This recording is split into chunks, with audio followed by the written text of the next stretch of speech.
Hi, good evening all of you. Welcome to the second session of this program. And I would like to welcome one very interesting person called Divakar. So Divakar joins us today from Bombay. He was not there last week. So Divakar, before we move ahead, could you just give me a very short introduction about yourself, who you are, and what are your expectations for the program? And then we'll quickly move into the session.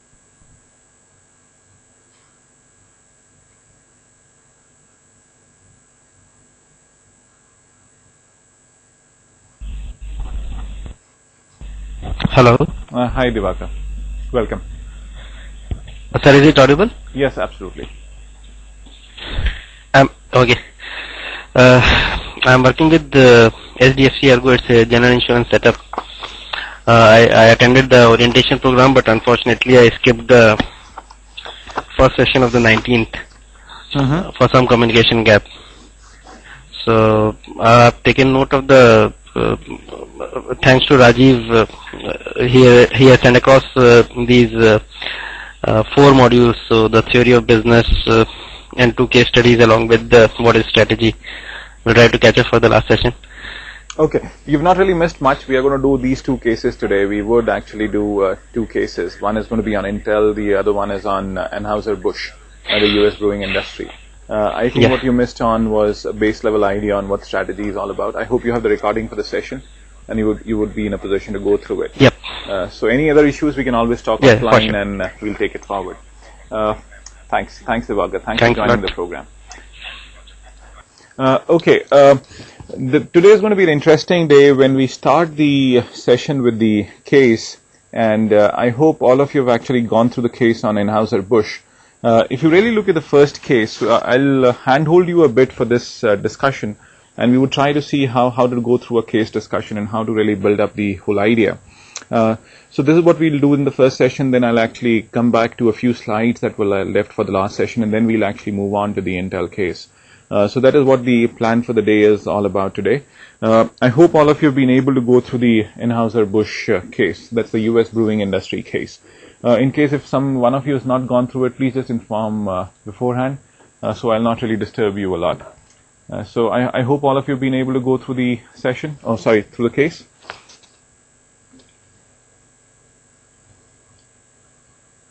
Great, so I believe that all of you have been able to go through it. So we'll start with this idea.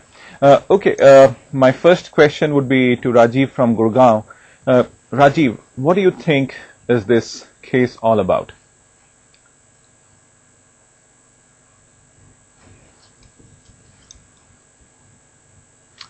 You're not audible? Rajiv, could you unmute your mic?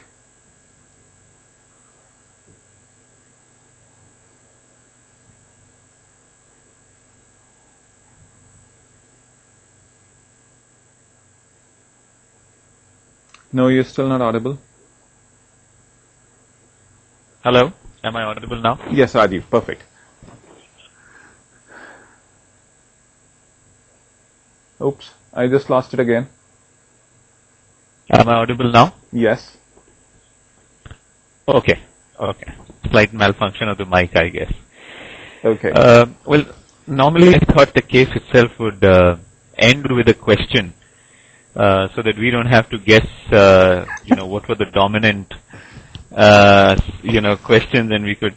But it's I think if I was to summarize what I understand, I think this case is about a company that's already a dominant player in an industry which has, in the US beer industry, where the US market seems to be reaching, let's say, a first level of saturation. Can I just ask you a question? What do you mean by first level of saturation? Okay, well, the market seems to have reached a saturation point now, unless, product offerings are significantly changed. I mean, there are probably other players who drink other stuff, but the so-called beer market in the US, as per whatever is, visible to be red. It stopped growing gently. Okay. So what you say is beer market is not growing. Where it was mentioned, obviously we'll be a bit lost. Anything else? What do you think are the salient points in this whole situation? Well, what do you think you're really looking at?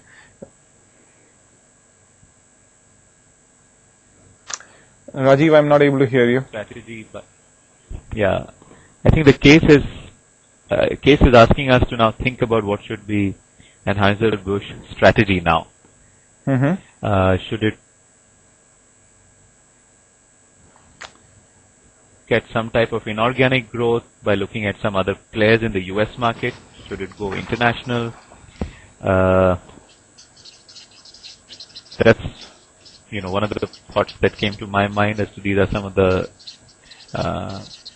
how should it address should it become more aggressive in the domestic market, lest it will lose some market share because other brands are seemingly Bud seems to be having similar market strategy or marketing strategy for the last couple of years. Okay. The other thing is, so our international point I've mentioned. Great. So I'll come back to you. So I'll go to. Let me see what others have to say on this. In fact, we have Siddharth from Lucknow. So Siddharth, what do you think are the salient points of this case? Well, what's really happening here? What is this industry all about? And what are the critical points that we are really trying to look at?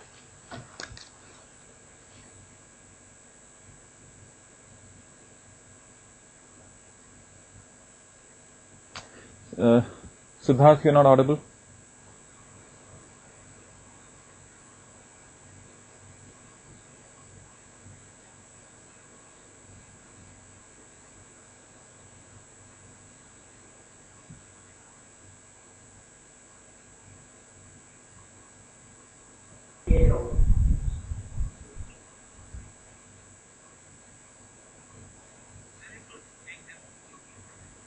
Could you take help from the local coordinator, Siddharth? In the meanwhile, I'll actually move to somebody else.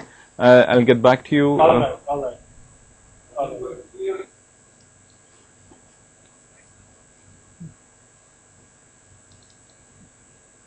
Okay, Purna. What do you think is this situation all about? What is it that we are really trying to understand and look at? Actually, I haven't gone through that. That's very bad. In fact, I asked the question first. Like, anybody who's not gone through the case has to inform me. In fact, like, it's very, very critical. Yeah, I've informed that. Oh, you did not? Okay, I'm sorry. I missed that point somewhere. Not a problem. Like, Puna, just take care that the next time when you come, do go through the case. Yeah, sure. Sure. Thanks a lot.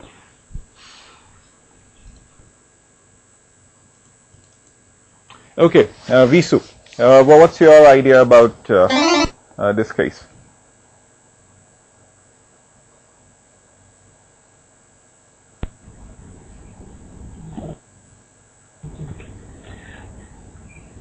Well, what do you think is happening here? Yes.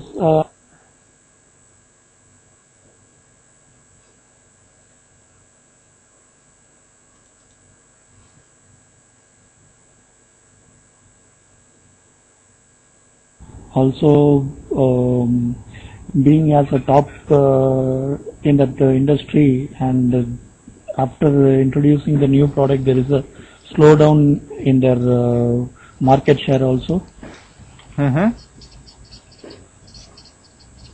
Slow down in market share. And also there is, yeah. Okay. Anything else that comes to your mind? Also, there are chances of the imported brands are coming inside the US brewing industry. Okay. Well, what is it that this industry is facing? Well, what's the biggest challenge that we are really trying to confront at this point in time?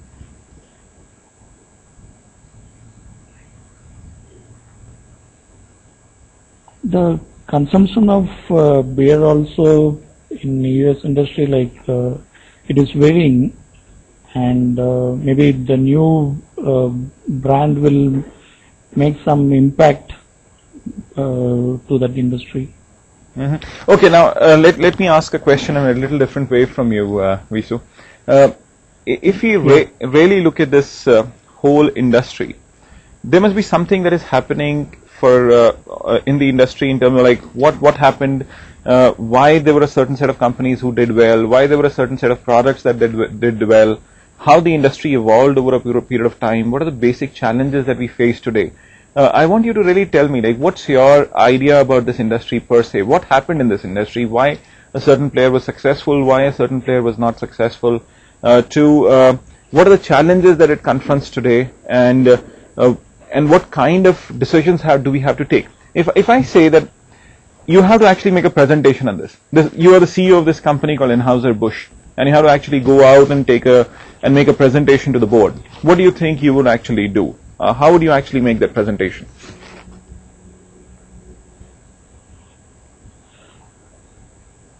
Maybe first of all I look at that market share impact. Okay. So tell me how to improve that. So what you're saying is, how can I actually improve the market share of the player? Yes. What is the existing market share from your point of view? There is something given in the case. Yep. It's 45.9. So do you think I can improve this?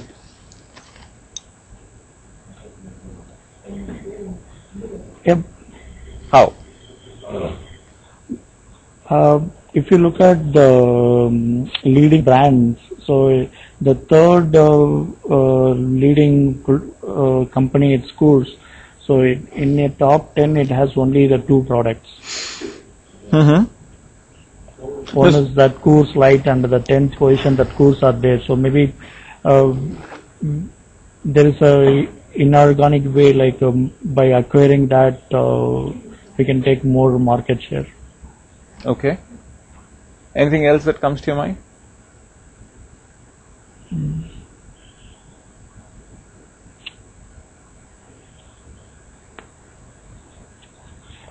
Okay, I'll give you folks a few points here in terms of like how a case would have to be looked at.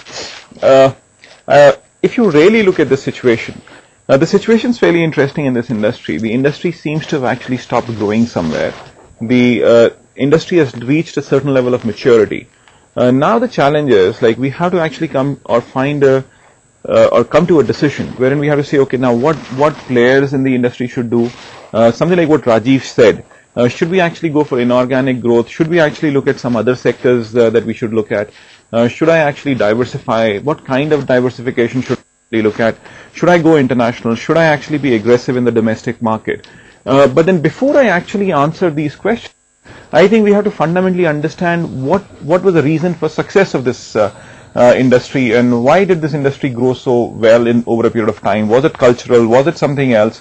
How did certain set of players do so well? What was the strategy that these players followed? So we will have to really identify the key success factors of the players, and then we'll really have to say how did the players actually strategize, and whether the strategy in the past was right or not. We'll have to make an assessment, like whatever the players did in the past did make some sense or not, and should we really continue with the previous sets of strategies over a period of time, or is it time that we really have to relook at the whole industry, relook at the whole premise or the basis at which the strategy was actually being made, and how do I actually come to that decision? Now that's going to be a very important thing that we have to really look at. Okay, Patabiraman. Yeah, did you have share something? Yes. Okay.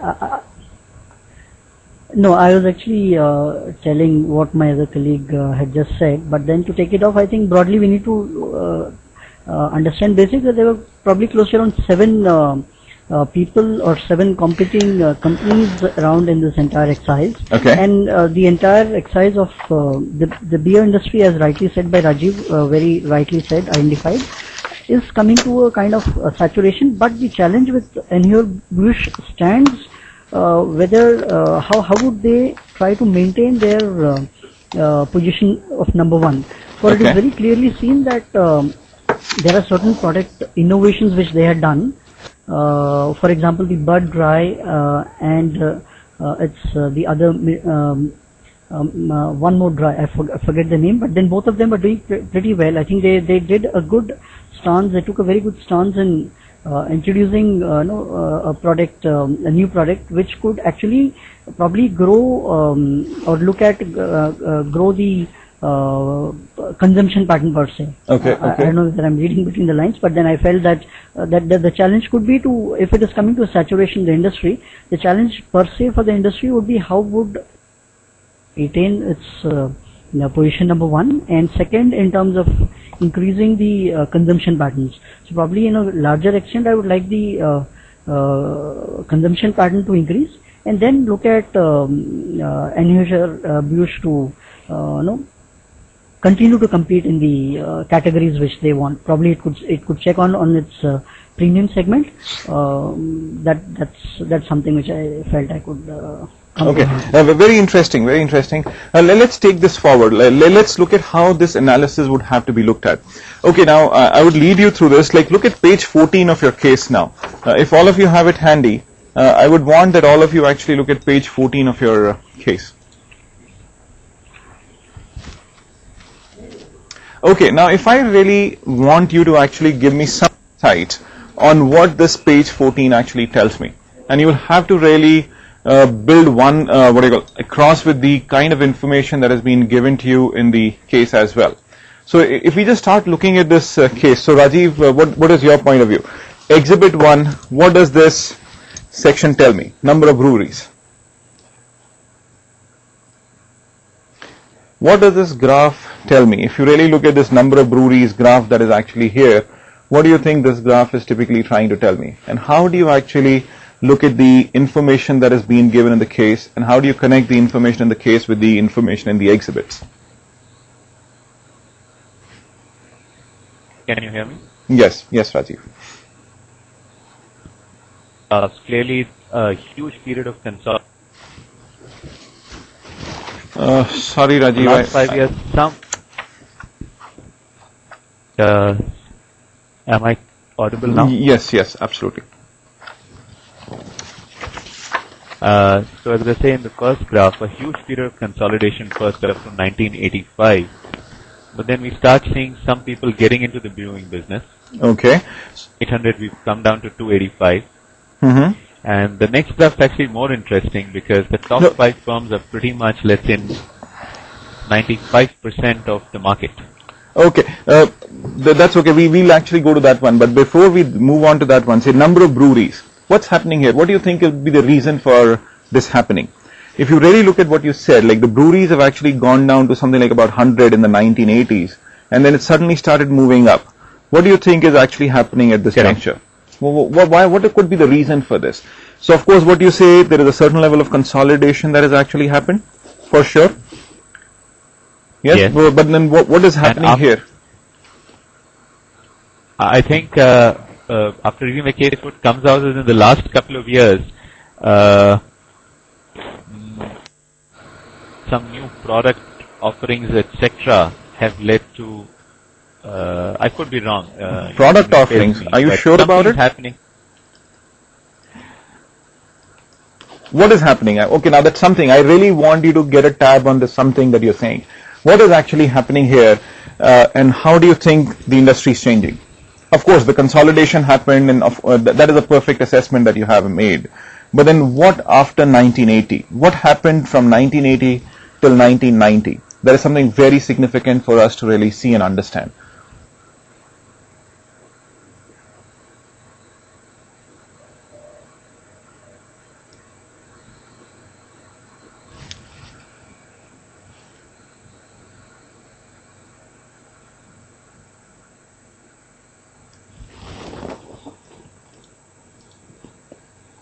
Yes, Rajiv.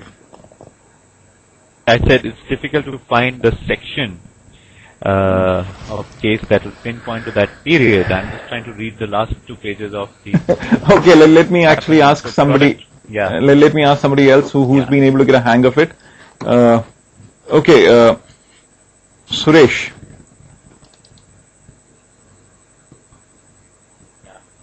Is it audible? Yes, Suresh. Okay. Is it that Miller, Philip Morris, and Coors, etc., there were other players who entered the market between the 80s and 90s and with more of and with a lot of products and competition?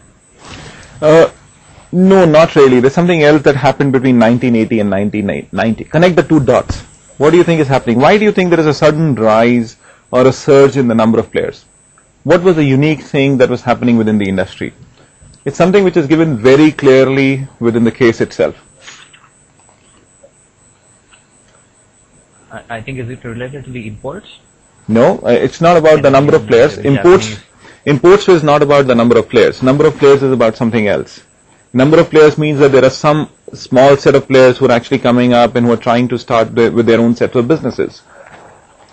So like there is a certain level of consolidation that happened, of course. Very few players start controlling the industry. But then there is something else that is happening around at that time. What was the new trend in the market at that point in time? What was the new trend in the 1980s? How was the change? How was there a big change in the pattern of consumption within the industry? What were people really wanting to have?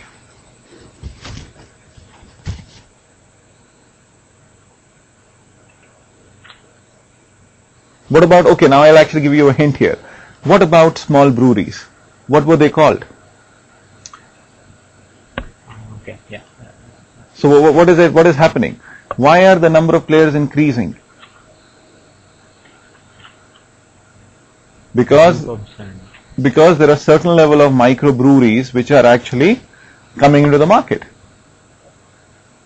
Do we agree with this or not? Yeah. So of course, so like there is a certain level of microbreweries which are actually coming into the market, and so that is how the industry is actually shaping up. But now looking at the second graph that we actually have, say let's talk about profit after tax. There is something else given here, and that is called profit after tax. What do you think this graph is trying to tell me? The second one, please.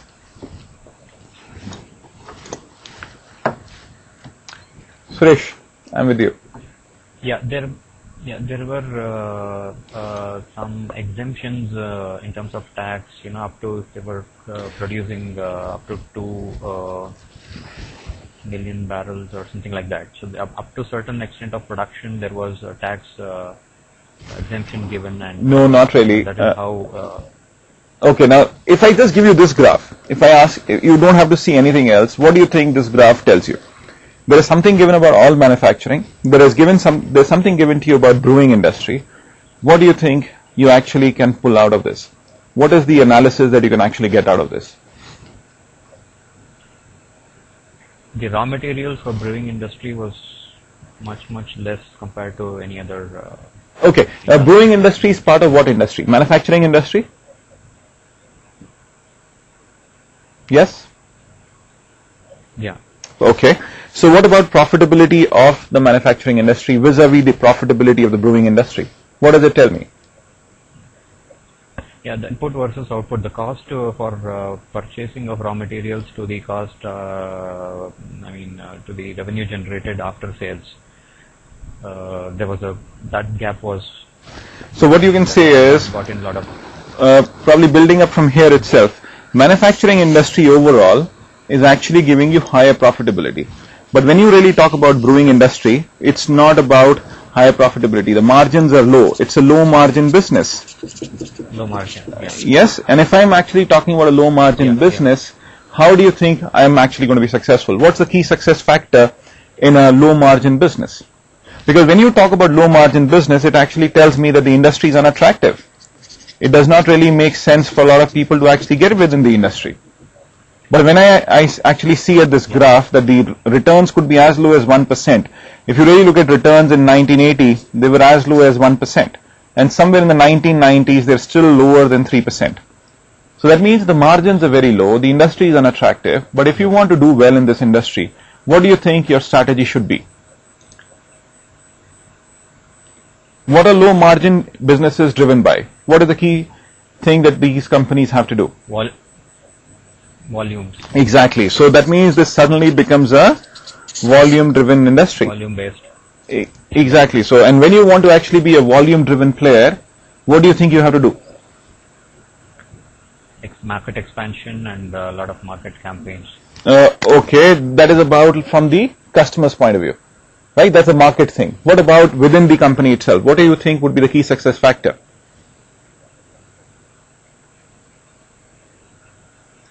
As a company, what do you think you will have to do? What is one process that you have to do very, very well? Production. Okay, what in production? More production units. Yes, you need to have more production units. It suddenly ends up becoming a game of what? Economies of scale. Economies of scale, yeah. Absolutely. Yes. So if you really look at it, this industry suddenly is an industry where you want to be successful, you need to have economies of scale. So this tells you that how the industry is actually shaping up and what kind of things players could have actually done and why players are actually looking at having larger units and so on and so forth. Low margin business with high volumes, you have to talk about economies of scale. Okay, let's move on to the next one. So Suresh, I'll leave you here. Let me just see, like, yes, Anup. What do you think is happening here? So let's try to look at one more graph here, Anup. There's something on price indices. What do you think the graph on price indices tells you?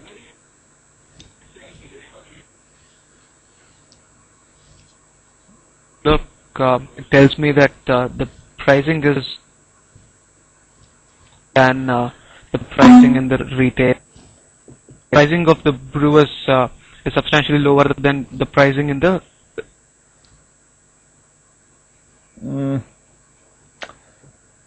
I could not hear you, Anup. Could you just repeat that? I think just looking at the graph, what I gathered is that the pricing of the substantially lower than the pricing of the retailers. So the retailers would end up selling it almost at.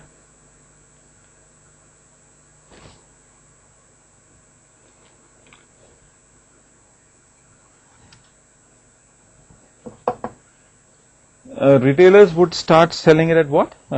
This is from where we actually lost you again on the network. I was saying that the retailer's price from a prima facie look tells me is more than 100%, margin of more than 100%. Okay, so if you really look at it, there's something very interesting. Who is making money in this industry? So this is something, the retailers. Exactly. So like what happens here is if you really look at this thing, that means like it's not brewers who are actually making money here, because brewers are at very low margins. Like even if you really talk about the indices or the price indices, it has just moved from 100 to about say 180. That's what we are really looking at. And whereas if you really talk about the retail industry, it has moved from about say 210 odd to about 600 maybe. So like suddenly it seems that retailer is actually squeezing more and more margins. So it's probably making more sense to be a retailer than to actually be a brewer. So the whole industry skew, the power within the industry actually lies somewhere else. The power within the industry probably lies with the retailer somewhere. So it's a retailer who's making money. Okay, now very quickly going to the last graph that is here, it is something called as barrels sold in millions. What does this actually tell me?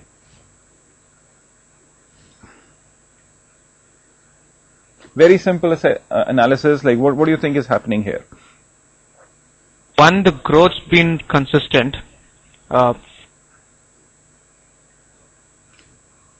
industry. However, what stands out is that the top 5 firms are selling far lower, were selling far lower than the others in the industry initially, but the gap narrowed and somewhere it's converging.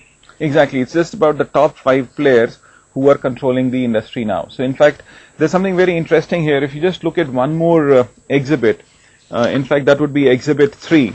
If I really look at exhibit 3 in tandem with this barrel sold data, what do you think actually comes out? Just look at this data. Like this is something very interesting about the markets, because exhibit 3 tells me something very, very powerful about the market. And what do you think is that this whole exhibit is trying to tell me?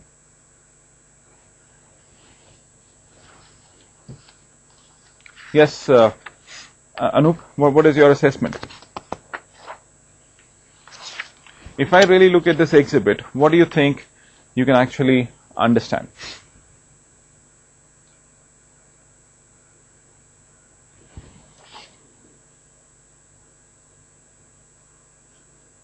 Okay, we will actually move to Murali in Chennai.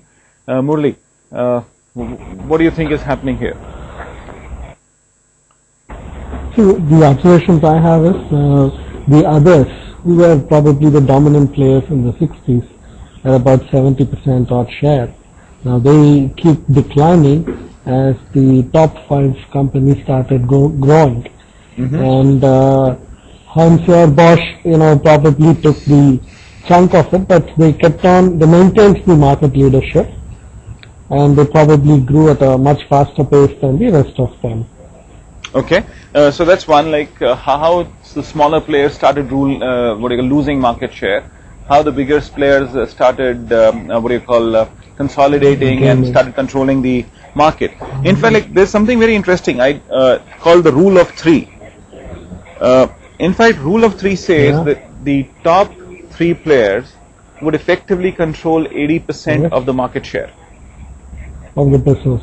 Yes, so if you really look at it, this is something very simply happening within this industry itself. If you really look at the 1990 data, it means that it is close to about 80%. The top 3 players are controlling nearly 80% of the market, market share. And who are actually losing in this whole case? Who are the guys who are actually losing?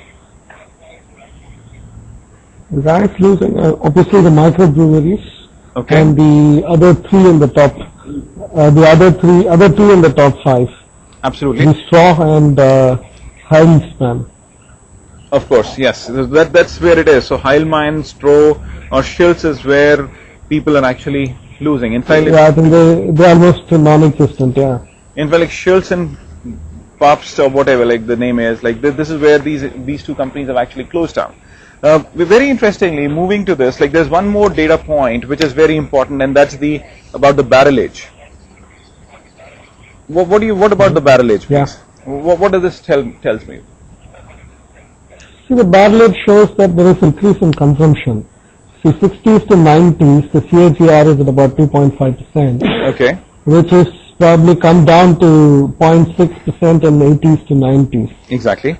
Which to me means that though it could be the retailer's pipeline dwindling down, but I see more a consumption drop as well in this. So what do you think is happening? Say if you really talk about the 1990s, that is from 1980 to 1990, when the cumulative annual growth rate is just about 0.6%. Yeah. Why do you think the growth is not happening now? What could be the basic reason for it? Okay, see if you go to the charts just after that, the exhibit 4. Okay. There are some interesting points for me to look at. Now, if you look at the new population, which is probably the younger, the educated, if you look at it, their consumption in terms of beers are probably coming down. If you look at number of glasses in the last 7 days for the younger age group. Okay. If you look at age-wise consumption of imported beers, where there is an imported beer consumption going up. There is a shift from domestic regular beers to light beers. Okay. Of course, so there is a consumption pattern shift that is actually happening. Shift, yeah. So that's probably one of the reasons where the industry is losing consumption and probably the values are going up. That also I can say, because if you look at the profitabilities, I mean they're looking healthy at this point of time in spite of the drop in the categories. Okay. So they're probably making more profits, but while keeping volumes at the same level. It could also be an operational efficiencies, because if you look at Bosch, they're making about $14 per barrel, whereas the nearest competitor is making about $4.67. So probably this also shows that it's nothing much more can be done with the current scenario unless there's a shift in the way the marketing is done, new product portfolios which needs to be looked at. Okay. It also, I think, is corroborated by our international brands growth. So look at Heineken in the last exhibit, if I'm right. Exhibit shows about there is a consistent growth in some of these international brands. Very, very interesting. Heineken is made from, and if you look at Corona from Mexico, Monson from Canada, I think they're all moving up. And you also said in 90s when the government gave a concession of the smaller, the microbreweries for the first 60,000 barrels that they pay only about $7 excise duty, and then $18 per barrel post that. Also seems to have created some kind of specific target groups. Okay. Who would probably be young, rich, and more women moving into, different kind of beer consumption. So in all, if I put it across, the consumption is shifting. I think the taste preferences are probably changing.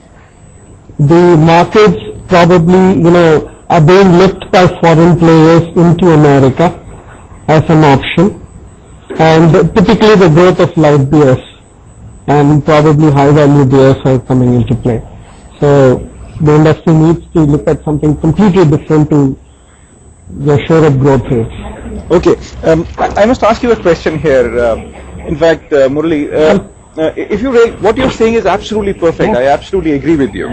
But then there's something very interesting that's happening here. Like the consumption shift is happening, yes. But what about the beer a person can consume during a year? If you really look at the statistic here, it says a normal person is consuming close to about 24 gallons of beer a year. That's right. Do you think a person would be probably in a position to go beyond 24 gallons of beer in a year? Or he'll actually just shift his portfolio from one kind of beer to the other kind of beer? So the market, if you really look at the preferences, the only thing that you could probably do in the industry is you could move from, say, normal beer to light beer, and you could actually move from, say, you could actually make younger people consume beer as they actually grow older, because there is a shift in pattern of consumption as people are growing older, because they're going for the little more sophisticated kind of drinks. So do you think, if I really look at what you are saying, yes, of course, by changing patterns and taste, but there is a huge bottleneck that is happening, and that is that there is a problem in terms of like how much a person can consume in a year. How do you answer this situation now? See, I didn't calculate one thing probably in this, because it's on 2.5% CAGR in the first year. To that volume, if I could make some assumption in terms of number of people consuming literally, the absolute number of people, probably we need to see whether the numbers are changing now. Is there an increase in consumers happening? Okay. Are there more people coming into drinking habits? Or is it the same number of people, so you're stuck with 24 gallons and you're not able to move it beyond? Okay. Very interesting. In fact, if you really look at it, this is a very big strategic question that all companies need to really answer. That is, if you really talk about the market share battles, like market share battles are very, they're not something they're not right in terms of how we actually go ahead. Because market share battles just tell me about like the existing market, the existing customers. It is not really telling me about the non-customers. So we need to understand who are the non-customers. Of course, that data is not given to me, but then we could actually look at a bit of non-customers somewhere. Are there non-customers who could actually come into the fold? But assuming that, okay, the whole market has got saturated, so we are actually going to end up into a challenge, like what do we do? Because a person will not consume more than 24 gallons. There is nothing like a non-customer who's there. So what do you think in that case we should do? What is the next best option for the players in this industry? Except changing the preferences, going from normal beer to light beer, or going to a premium beer. That is where you could actually get value and that is where you could make money. See, if I could articulate, like if Bosch has to be looked in isolation to the industry. Now, what should they do in such a scenario without looking into the beer industry as such? Now, they seem to have made two strategic acquisitions, which probably have gone awry for them. Okay. One is the food business, which I think is in troubled waters. They are also facing an infringement case in this case. They have bought into entertainment, where I think they paid 10 times prices over. Yes. And they're probably now looking to put up a beer factory in their water world. where I think probably they kind of made two strategic mistakes according to me. Ideally speaking, if I were to be there, I would have looked at getting into markets like Japan or the European markets, where in the same time there were changes happening in terms of the format of pubs or beer industry, where UK was moving from very dark alleys to more westernized, more cowboyish kind of a trend. Japan, while Bosch had also launched a beer which has about 35% of the market in Japan, but it's only has got a 7% share in the American market.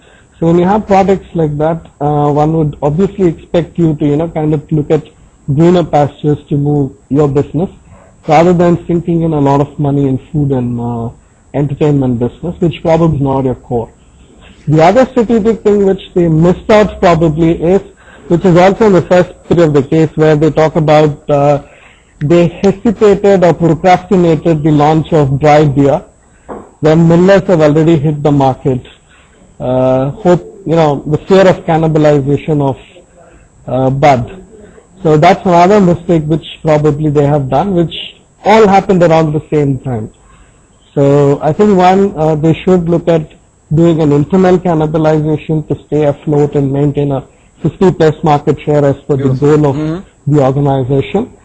And they should look at moving into markets outside America to, because eco-competence is brewing, and it's got a German, heritage in it. They also seem to have closed a German brand which they could have definitely launched in European markets, the dark beer, which could have worked for them. So they should kind of move out of that looking into it. Now this is from the company's point of view, my articulation.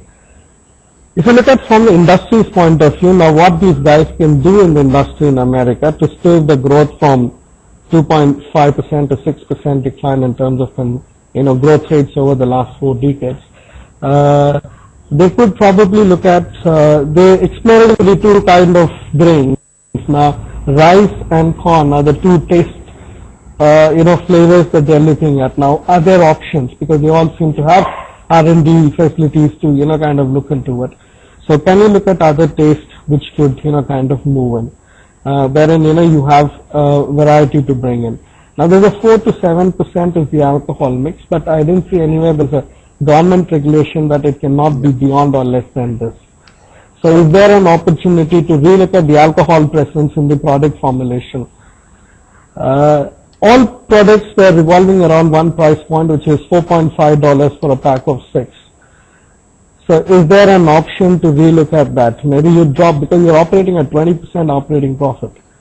Now 14% almost operating profit. Now that's too healthy. It's not bad at all. Now is there something that you can do there? Okay.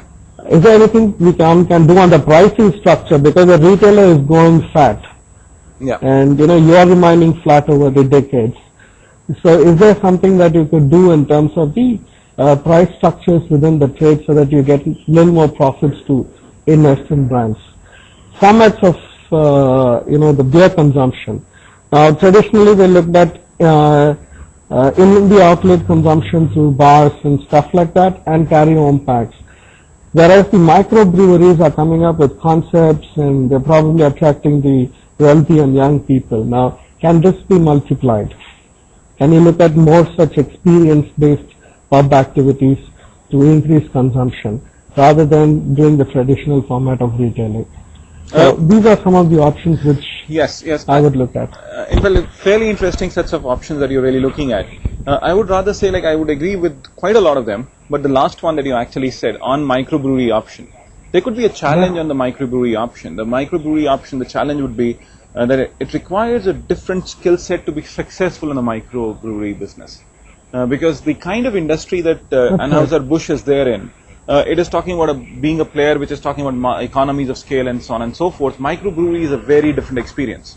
And when you actually talk about a bad set of decisions that these guys have taken, wherein they actually got into food, they actually got into, say, SeaWorld or entertainment, that is where they failed. And microbrewery was there at SeaWorld, and they've not been able to do something exceptional at that point in time. So microbrewery could probably not be their cup of tea because it is a very specialized, thing. It's a very specialized business. So how would you The answer? learning that I'm saying, I'm looking at the learning from that because see, they're saying that a particular segment, which is probably the richest, the youngest, and the most educated, are looking at these kind of exclusivities. Okay. I articulated as an experiential pubbing. Now a brand like Bud or a brand like say Miller's, for instance. Miller has also been backed by a lifestyle product company, which is Philip Morris. Now, is there a possibility of you learning this particular format creation from the microbreweries?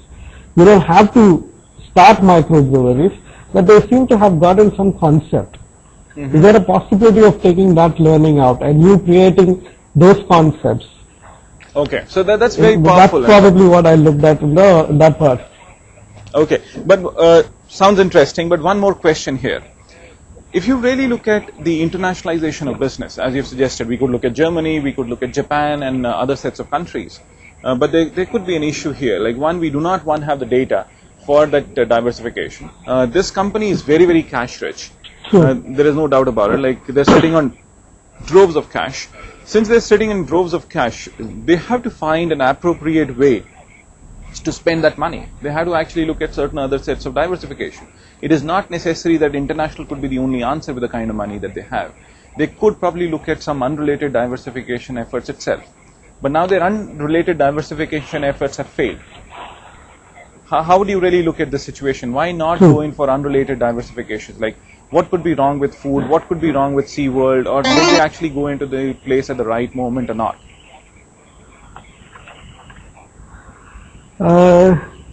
See, to me, I think they looked at the food industry both from a ready-to-cook and a ready-to-eat. I think they had both the portfolios in terms of 4 brands roughly they looked at. But I think the price they paid was probably more as what the case suggests. So is the case with the entertainment industry. See, to me, yes, now you can diversify it into unrelated business, provided if you are able to develop competencies quickly to manage that business. Perfect. Here it obviously says they haven't. Now, what I could probably look at it is maybe within the industry, is there something that you can do where, you can consume, you can brew it at your home? Is there a possibility to do a takeaway of a cake? And then, you have a brewer which is being sold, which is a complementary business. And then, you have it fixed at your, private bar or a pub at home, and then you brew it and then you drink your own beer with the taste what you want. Now, probably they can look at these kind of options. Very interesting. Okay, I'll leave you here and I'll get back to you with some other questions as we move ahead. So now, if you really look at this whole situation and look at the discussion, there's something very interesting that is happening within the industry. It is stagnating. There are stage changes that are happening. They could have looked at various options, as Murli had actually said. But now the question is, like, there were some sets of reasons for the success of this business over the past. And looking at the industry, which is like growing, which is not growing at all, probably it is just stagnated. In fact, in the last 10 years, it is just growing at about 0.6%. And that is closely, probably we could say it is as close to the population growth that is happening within the US. So that means like people who are moving beyond the age of 18 and they're actually moving ahead. And they're getting into the drinkable age segment. So that is the only growth that is actually happening. And of course, there could be a huge shift from normal beer to premium beers like light beer and so on and so forth. But now the question is, like, what do you think these companies have actually done in the past to be successful? What are the critical learnings that you could actually have for looking at the data? What do you think Anheuser-Busch did to be successful in the past? And then we'll come back to the discussion that we were having with Murli. Visu, what would you actually like to say here? What do you think was the reason for the success of these companies?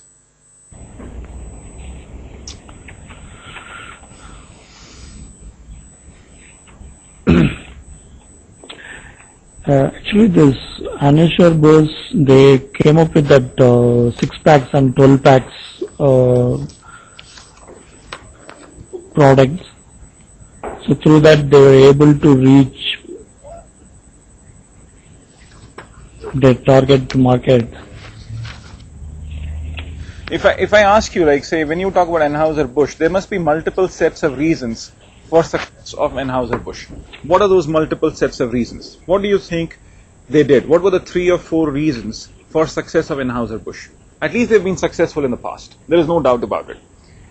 How do you think they were successful in the past? And what are the strategic learnings that we can actually get out of this? This would also tell us something about, like, what are their competencies and whether they should diversify into related or unrelated areas. Something like what Murli was saying.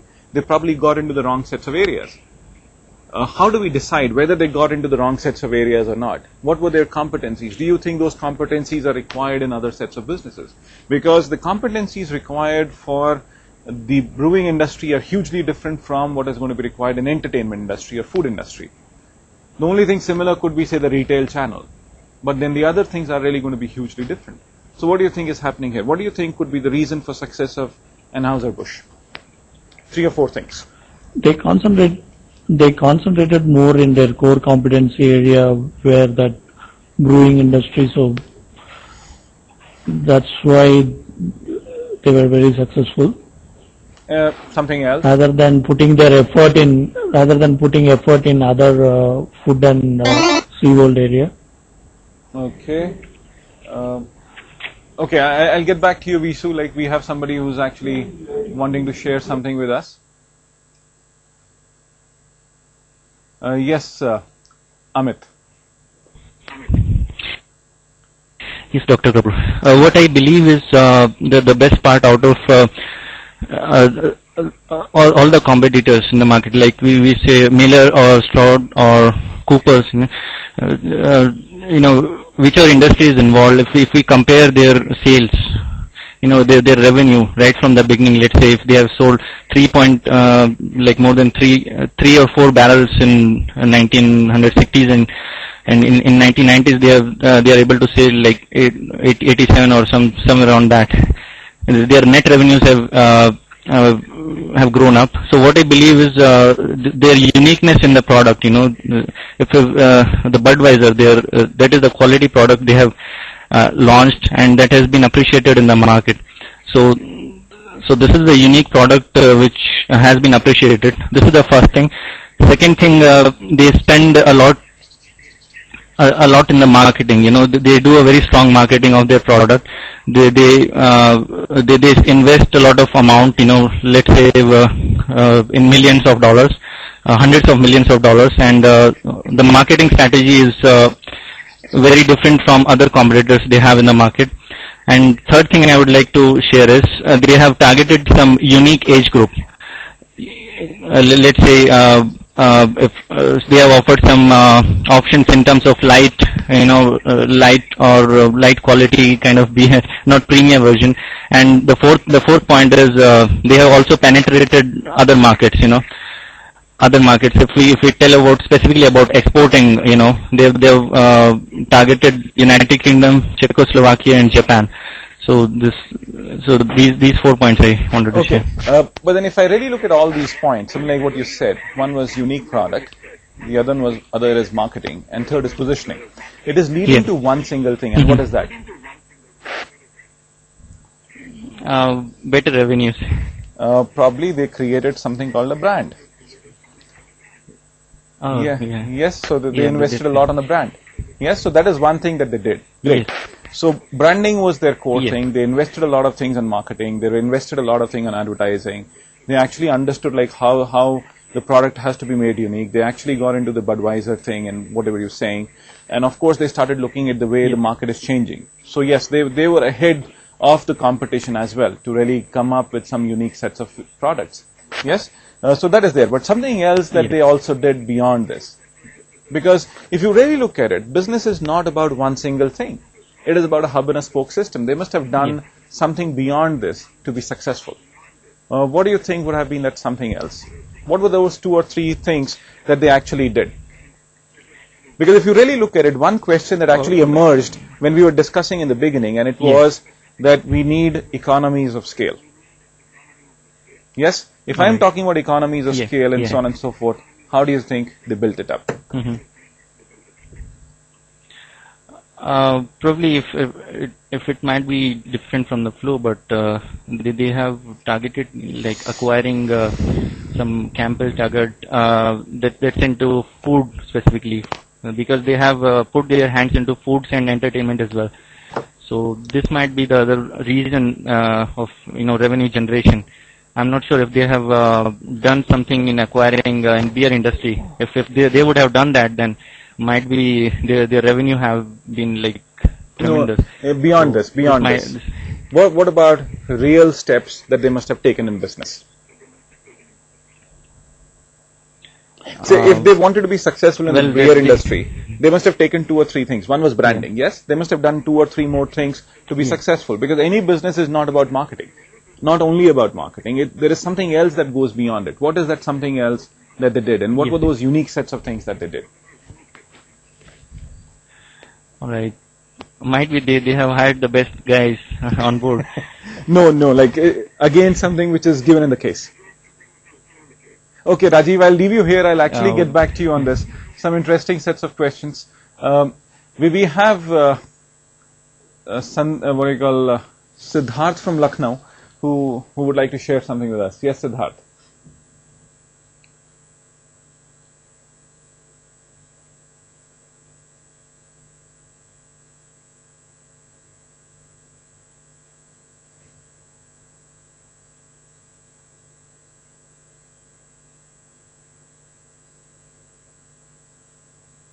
Okay, now we have a bit of a problem here.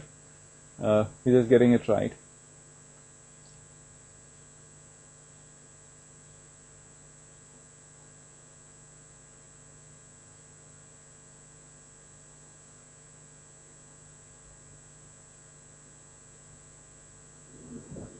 Okay, Suresh, Siddharth, your system has a problem. So we will actually go to Suresh. Yes, Suresh. What do you think were the reasons for success? Yeah, apart from the branding, I think as mentioned, the production units that they expanded, and they set up new units, state-of-the-art brewery in Georgia, etc. So it's more related to the production or manufacturing expansion. So something related to that. What about this? Yeah, this met the demands. I mean, as and when the demand grew, they had they had to supply. They have to expand their units to meet the demands of the market. Of course. So the ability to. Yes, the ability to. Yeah, to expand and set up operations and was one of their success factors also, I think. How did they expand their operations? What was unique about expanding their operations? One thing is about the Miller,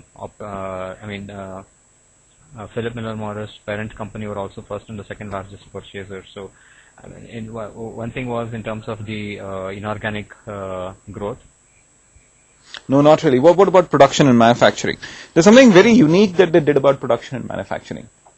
What was that unique thing that they did? Of course, they had number of units.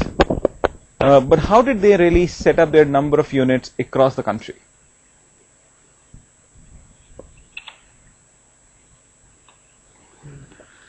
Well, what about their manufacturing capability? There was something very interesting about that manufacturing capability that they actually built up to serve the market of the US.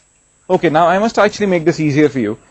Do you think I could have actually created, or they could have actually created one single unit or manufacturing unit and have catered to the complete country like US, which is fairly big, fairly wide? In fact, if you really talk about the Indian context also, do you think one single brewery can actually take care of the complete Indian market? We are not talking about regulatory issues here. We are just talking about something else. We are talking about distribution issues. Okay. Yeah.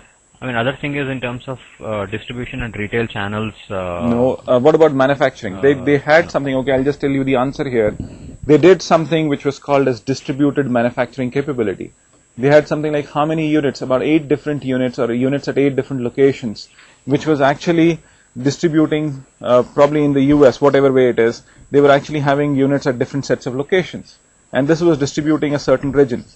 And that is how they actually looked at manufacturing capability and they looked at distribution costs. So because this is how they were able to manage the distribution setup. So it was called as the distributed manufacturing capability that they actually built over a period of time.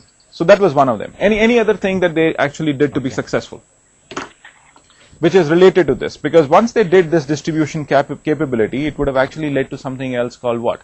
Economies in transportation. Transportation, yeah. So there were something like transportation economies that actually happened. And of course, there is one more thing that they actually did that made them a little more successful. Anybody else? Let me just talk to Divakar here from Bombay. Yes, Divakar.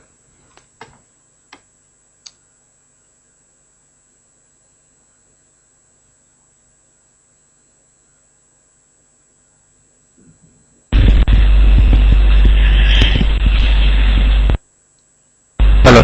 Yes, Divakar, I'm waiting. Yes. So even the competition acknowledges that the cost for the AB's distributors were 15% lower than those of the competing distributors. So their knack in the channel management was any given day an edge for them. Okay. So like this was about the same supply chain management, right? yeah. Exactly. So if you really look at this, now the success of the players in the industry was primarily happening because of 2 or 3 different reasons, or 3 different reasons. And those were, one, it was actually a great brand that they actually built up. The second thing that they did was about distributed manufacturing capability. And of course, the third one was the transportation, and that is where they were really able to look at the economics. In fact, very powerfully, they did one thing, and that was that they were actually manufacturing cans at one of their locations, and they were not really using the cans that they were manufacturing at their locations all by themselves. They were actually giving it to the other players itself, because it did not really make sense for them to actually procure their own sets of cans, because it would have actually been something which was expensive. So it made sense to actually give it to the competition, and that is what they actually did. In fact, so this is, if you really look at this whole huge situation, the whole idea of success in the industry has actually happened by doing a multiple sets of steps here. So they actually understood like how industry is changing. And the industry is changing, the market is mature. In a mature market, they actually have to look at what I call economies of scale. And for economies of scale, they have to actually build up a system across the board from, say, their manufacturing to the customer. So from manufacturing to customer, they actually built up a very unique system of distribution, and this is where they were actually perfect. So if you really look at business, it was like a hub and a spoke system that they actually built over a period of time. Had they not done it, they would have not been successful to such a great extent. But now we're looking at it, their success or the key success factor lies with the idea of distribution, transportation economics, branding in a particular category like say beer and all those stuffs. So do you think it is probably right for them to actually go for something like entertainment, that is the Sea World? Do you think it was probably right for them to actually go for something called as food business? Or they should have actually looked at something else, something like what Murali was actually saying, if I'm not wrong. Yep, I was talking about make your own beer. Yeah. And probably they could have launched malted whiskeys and stuff like that. Yeah. Which could have same distribution channel, the probably same ingredients you use, and I think the sourcing capabilities of the grains would have also helped them to source molasses and stuff like that. So they could have probably moved into outside just beer into whiskey, wine, and brandy kind of products, which could have definitely helped them to become big in the market. Exactly. So like after the economies of scale, the next step that you actually do in business is what we call as economies of scope. And so do you think they could have actually used, or how could they have actually used their distribution channel? Something like what Murali is saying. Very clearly, could they actually look at something like whiskey? Could they actually look at wine? And so on and so forth. So it was about exploiting their great distribution channel that they had actually built. And that is where they probably failed, because they did not have the capability to actually do well in something like SeaWorld. But now this also leads us to a very important question, which we are not really going to discuss today, but we would discuss somewhere down the line about diversification. How do we really make an assessment on how diversification needs to be done? And how do we decide on diversification situations and issues? Should we really go for related diversification or unrelated diversification? But these are some what I call issues and ideas which are as food for thought. But then very, very quickly, coming to a few critical learnings out of this situation. What are those critical learnings out of this whole thing? In fact, I'll just go to my slides here. In fact, something what we were discussing the last time.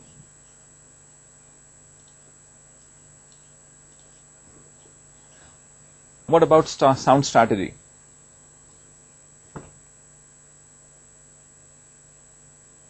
Now, if you really look at this characteristics of a sound strategy, this is something which Anheuser-Busch clearly did. Yes, a unique value proposition compared to its competitors. They actually said, okay, this is where we are actually going to go. These are the kind of customers. This is how we'll position our product. A different tailored value chain, of course. It was about their supply chain management from sourcing till the distribution process that they actually have. The third thing, clear trade-offs in choosing not what to do. They were very sure what they have to do and what they don't have to do. But of course, they went wrong when they actually got into the idea of diversification. So those are things that we will discuss later. And activities that fit together and reinforce each other. Because if you really look at it, the activities, the sum total of activities always has to be greater than 1. Say 1 plus, say 0.5 plus 0.5 has to be greater than 1 in case of, say, activities. Because the value addition should always be, the value addition that you do should always be able to give you better returns from the customer. So if you're not able to do that, then there is no point. And of course, there is a huge level of continuity in the strategy that you have. They were very, very clear for ages and ages, like say for last 20 or 30 years, they actually had the same level of strategy. They did not keep on changing because they were not really changing the base level assumptions on which they were working. In fact, this is where if you really look at the article that you must have actually gone through, the what is strategy article, this comes up very, very strongly here. And it is about like 3 or 4 sets of things, like first defining the value proposition, 2 making strategic trade-offs, to the continuity idea, to something very, very powerful here. I'll just show you that slide. These are the 4 things that they actually did. Segmenting strategically, exploiting trade-offs, leveraging the unique activities, and capitalizing on industry dynamics. They understood how industry dynamics is changing, how customers are changing, and so on and so forth. Because had they not done it, they would have never been in a position to actually exploit the opportunity that actually exists. Sure. So coming to this thing very, very, coming to the close of this, the basic level introduction to strategy. Strategy is about just one thing. Finding the right customer. Yes. And if you're able to understand what your customer wants, and of course, beyond it, I'm not saying like this could be a marketing definition as well, but the reason for existence of the firm is always the customer. So it is about like how do we give value to our customer? Because the idea is, can the value chain of the company embed in the value chain of the customer? If that is not happening, then that means we are actually going to fail somewhere. So it's about understanding the customer, what he wants, the idea of positioning. And of course, after that, everything falls in place.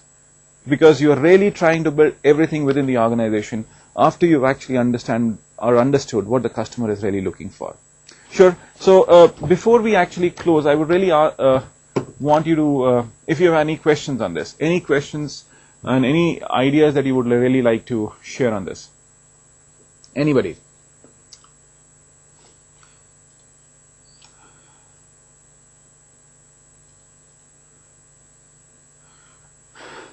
Yes, Rajiv.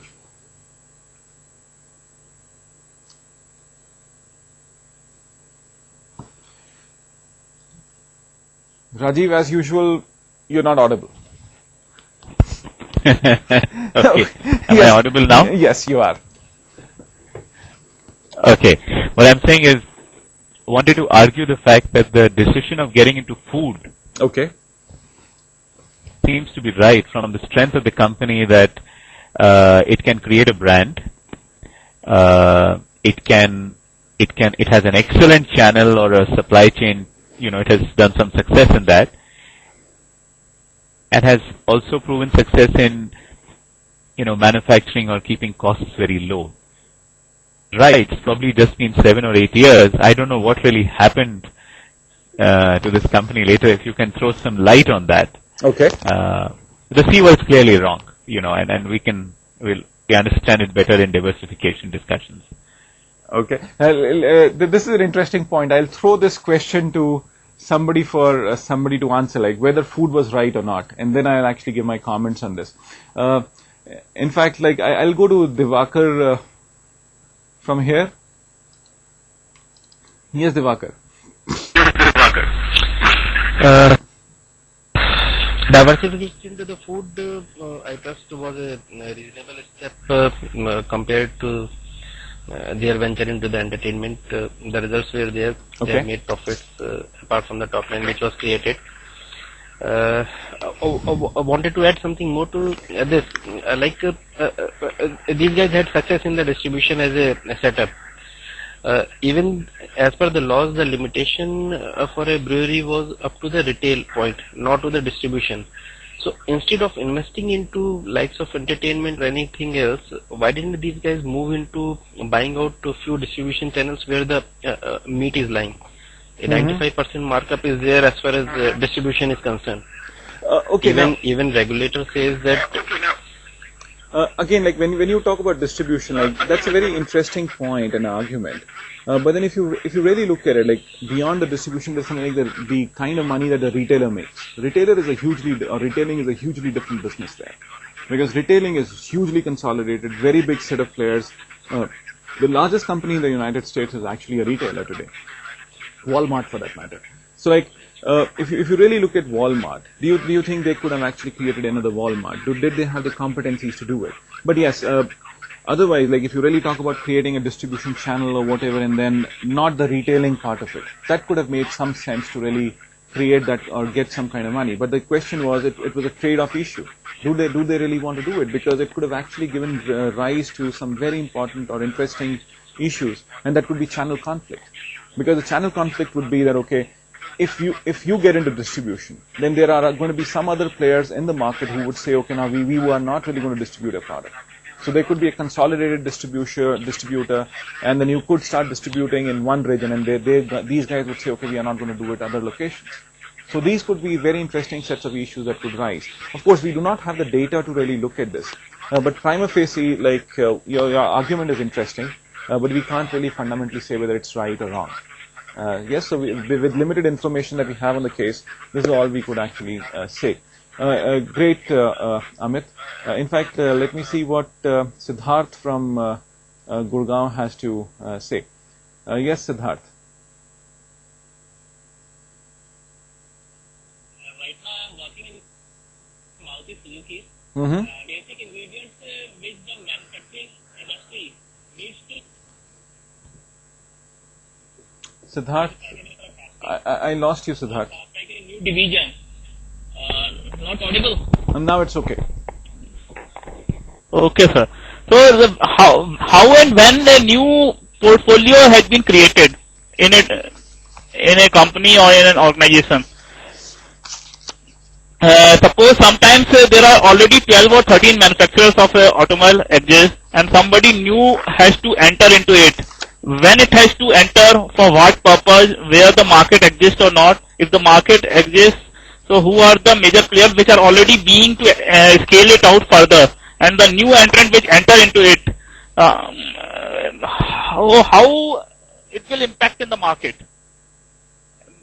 Besides its core competency, suppose that company which is a new someone like a Volkswagen which has entered, but there may be some new company which wants to start up a business, which is a pure Indian company, with suppose Reva Electric Car or something next to them also, who are just a hydrogen car manufacturer or something like that, who wants to enter into it, and further wants to enter into a car manufacturing business, either in the petrol or diesel. Recently they have started because of their hydrogen car or something, a new air car business, but in future they want to enter in a big market. So what are the criteria before which they start or set up the business? just because they have competency they have started, or they have some capability, or they have some other ideas, or they check the balances, something? Siddharth, important question, but a very simple answer to this. Before you are actually going on to really looking at a new business, it's about a market opportunity. And that's what we are really going to talk in the next session. Because we have to make an assessment of market opportunities somewhere. And if you are not really able to gauge them, if there is no opportunity, then there is no point. Are we on the same question? Opportunities are always existing with the original manufacturers which are recently or already present in the market. Suppose there are 12 manufacturers which are there. So they are also escalating their performance or scaling their market. The new entrant which has to come up, what is the major differentiating factor for that? Suppose Hyundai, which has entered in the market and zoomed like something and is got the second position. Somebody now wants to enter at the 14th place and wants to come up at the second, third, or fourth place, whichever it falls into it. No, of course, Siddharth, like if you really look at it, the best way is going to be about the positioning. What is the unique thing that you're really giving? If you really talk about the car market, there are going to be different ways of really looking at the automobile market. It is not simply going to be, it's just about a simple car or whatever. You could actually get into a segment, say like, what do you call station wagons. Or you could actually say, I'm going to get into SUVs. So that could be one segment that is going to happen. So you have to look at how the perceptions and tastes of people are actually changing. Something like what was happening in this case as well. It was like that the whole industry was moving from normal beer to more sophisticated level of beer. So is it that the car industry is of course going to shift from base level cars? If you really talk about Maruti is a great company, there is no doubt about it. But then there is a huge shift and the other segments are also growing. So that is where people have entered. Everybody has not entered the small car segment or the what do you call low price segment. So if you really talk about Maruti is predominantly a player till say about 5.5 lakh rupees, till the Swift. But other players have got into the other segments for sure. And that is where, and they're late entrants. If you talk about Volkswagen or if you talk about Audi or if you talk about BMWs, and they've done well in this country. There is no doubt about it. And they've actually looked at the premium segment of the market. And of course, there is a company like Tata's which have actually gone to the extreme lower end of the segment. That is the Nano. And they've been successful there. In fact, what I would suggest here is like we are going to do a very interesting case on blue ocean strategy somewhere down in the course. That is where we'll actually look at these issues very, very closely and try to answer. Sure, so great set of points here, Siddharth. But then coming to Meena here very, very quickly, and then we will just go for a short break after this. Yeah, hi, thanks. I was just listening to what people are saying regarding the diversification, whether Anheuser has done well into diversifying into food and entertainment business. I want to take up the idea further. I think the food business still is doing okay. I mean, they can expand further, but regarding entertainment, I'm not too sure. And I think instead of entertainment, they could have gone for, acquiring some breweries and all, which is coming up in the last decade or so. Sure. Which is a good idea of an inorganic growth, and also acquiring companies. I mean, dealing with the other liquor business like whiskey or wines and all. I mean, it's one way Sure. of expanding and their scope, and I mean, it's just a thought. Agreed. In fact, I would fundamentally agree that food was probably one of the right ways of going ahead. But then something like SeaWorld was not really very smart. They really burned their fingers in that business.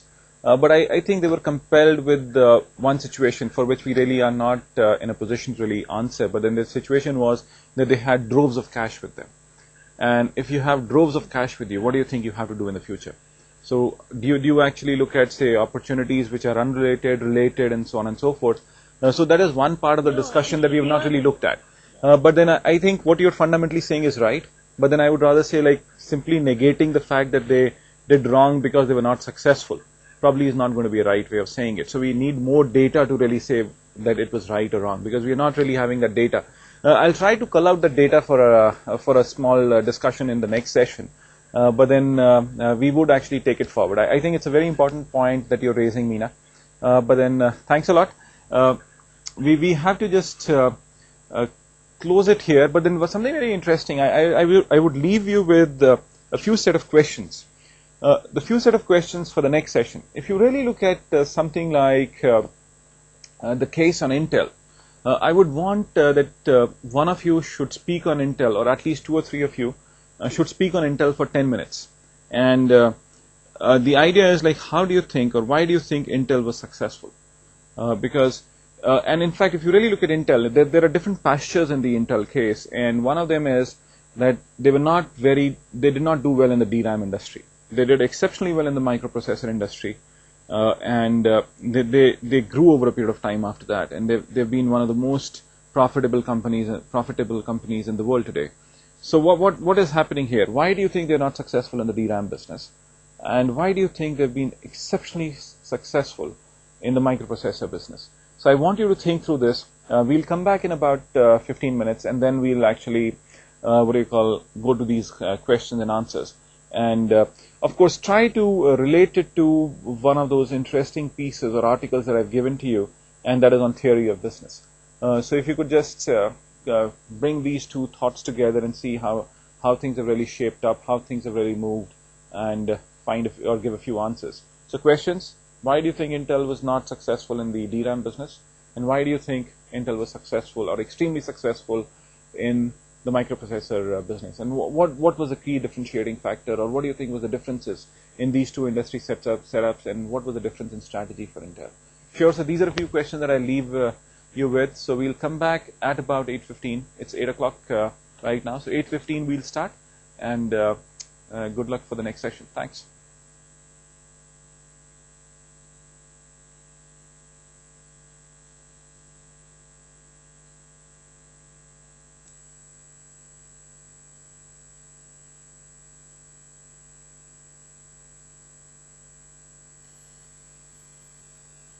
Hi.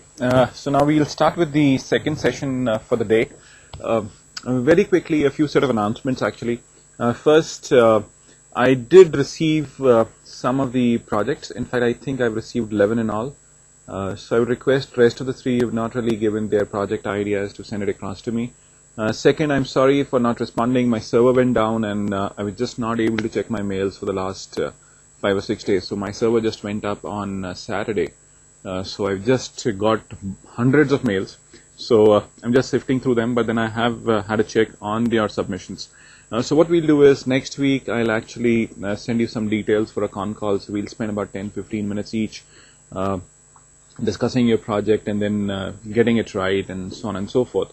So that's what we'll do, and that's one of them. The second announcement is that we are going to have a speaker here in the next session. Who's going to help us do the vision session. We are going to have a person called Sandeep Singh, who's going to be here and who's going to talk to us about vision. He's a very interesting person. In fact, he's a guest faculty with us at MDI, and he does the strategy course with us. He's CEO of a company called Remorphing, and he's consulted a lot of companies across the board, and he actually was an entrepreneur at one point in time, and then he sold off his venture. In fact, he used to run an MBA coaching institution, which ended up having about 38 centers across the country, and then he actually later sold off that business. So now he actually is starting a new set of new enterprise, and I'm sure he's going to do extremely well. Okay, so that's what it is. So very quickly, just a couple of things. I'll get back to you on your project. Second, I would actually, we are going to have a guest speaker the next time. We're going to have one more guest speaker on the 30th, and that person is David Wittenberg. David is the CEO of a company called the Innovation Group. He's an American, so he's visiting India, and he's actually going to do a session on innovation. And of course, there is a third speaker. We have not yet been able to schedule his session, but he's confirmed for doing a session for sure. His name is Christopher Doyle, and he is the CEO of the Economist Group. Economist, like the famous magazine, and they do a lot of work like the magazine, the conferences, research, and everything. So he's the CEO of that company, and he's going to do a session or a couple of sessions with us. 2 sessions means like 2 sessions of 90 minutes each. So he's going to be here one of the Sundays in this month, and he's going to be sharing his views. So these are a few announcements. I thought we should have some different sets of speakers coming in to really talk to you and gain from their experience. I would certainly be there when they're going to be taking the sessions, but then that's just going to be as a person who's going to be learning from them as well. Okay, moving quickly ahead. I sent a few questions to you during the last session, during the break. In fact, I noticed some very interesting data. People who have read the case are far lesser than the people who have not read the case.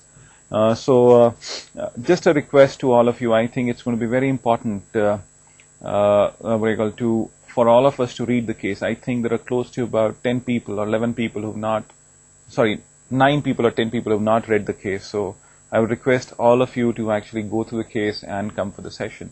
I think it's going to be extremely important for really building up the discussion that all of you go through the cases, all of you go through the reading material, because the power of the program lies in the discussion and really building it up.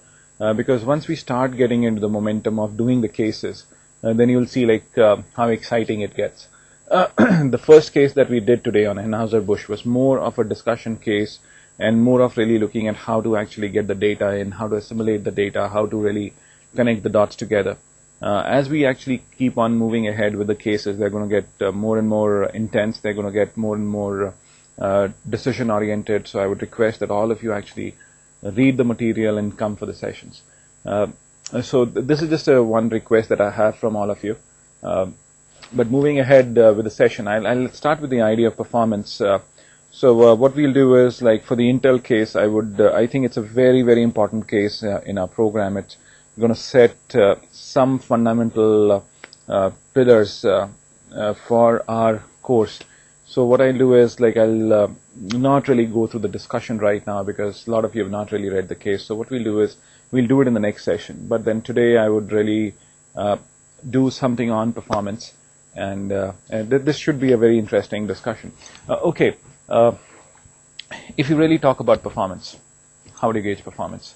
So this is a question. How do you gauge performance of an enterprise? Now, I'm not really talking about performance of an enterprise from a financial point of view. I'm talking about performance of an enterprise or a corporation from a strategic point of view. So, what are the measures that you would actually look at to really gauge performance of companies? Yes. I would really ask this question. We'll start with Siddharth here from Gurgaon. Yes, Siddharth. How do you really gauge performance of companies? Market capitalization, sir. Mm-hmm. So, market price of the share price. Okay, one is market capitalization. So second you're saying is, what was the second one that you said, Siddharth? So share price, market share price, market price. Market price or share price. Okay. Anything else that comes to your mind for really making a judgment on performance? That this price will already lead to EPS and the turnaround, sir, business turnaround, turnover. Turnaround becomes the inventory turnaround, EPS. Okay, so you're saying earning per share. So you're talking about turnover and inventory turnaround. That's what you're saying, or inventory turnover? First is the turnover, the total business turnover. Okay, so what you're saying is sales. Sales, sir. Okay. Revenue or total income. Okay. And another one is the inventory, that is the or the cost of the goods sold. Inventory turnaround. So what you're saying is about profit then, right? So what you're saying is profit. So this is what you're saying. Yes? Yes, sales minus cost. This is what you're really focusing on. And the last one is, sir, the MBA and the EVA. Market value added or the economic value added. Okay. Very interesting. MVA this and... This is the key parameter right now in the market which is being checked. EVA. Okay, so MVA and EVA. Enterprise value. Got a point. Mm-hmm. Okay. Anybody else? How do you gauge performance? So we will move to somebody else. So we'll go to Rajiv, who heads an organization, and see what Rajiv has to tell. Rajiv, how do you think you would gauge performance of enterprises?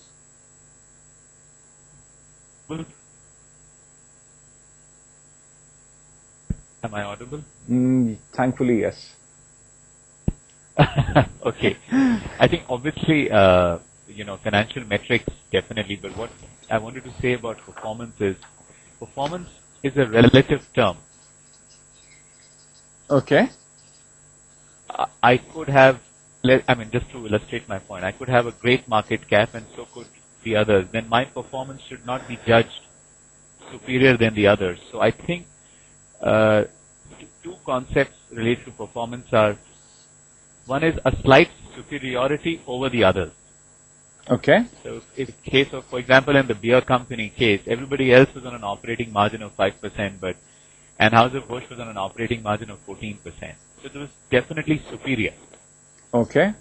The other thing is, the performance should not be an ad hoc just because steel prices went up and Tata Steel would have a great performance for one quarter, or prices go up and Reliance has a great performance for something like that. Okay. So superiority and sustainability. Beautiful. So you're saying it should be sustained performance, irrespective of the external environment. And then these, Okay. And then these could be judged in the form of all financial metrics, operating metrics, balance scorecard, whatever be the case. But I think if everybody else in my industry is making an 8% operating margin and so am I, then, I'm not doing something different. Maybe, there's something wrong in the industry or whatever, but if I have to be called superior performance, I have to be superior than the others. Okay, so what you're trying to tell me is like, you should be the person you should be benchmarked against. Yeah, it's a, while looking at performance, just looking at a standalone metric will not be. I've lost you, Rajiv. I lost. Sorry. What I'm saying is, while looking at performance of an enterprise, looking at a standalone data or standalone metric is not enough. Okay. Looking at it in relation to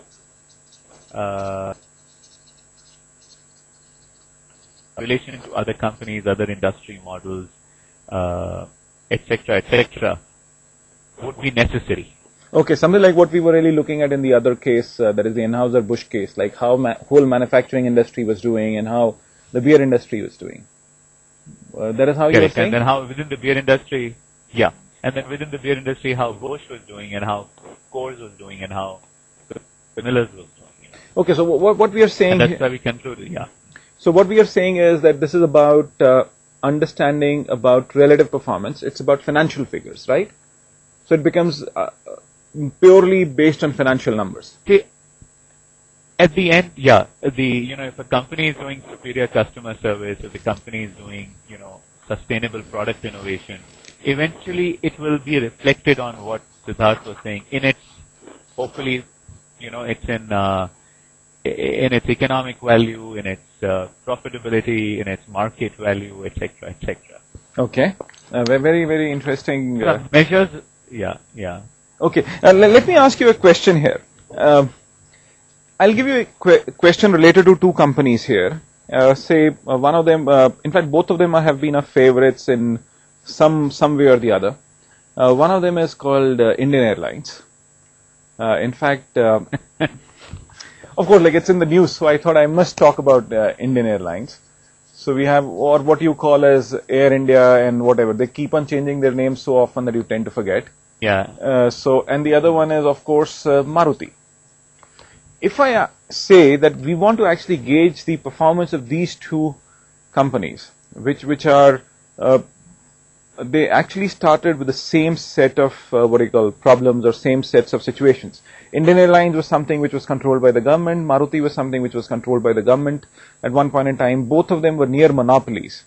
But then suddenly you see, and suddenly if you really look at this whole industry, Indian Airlines is an absolutely deep mess. Maruti is in fairly good shape.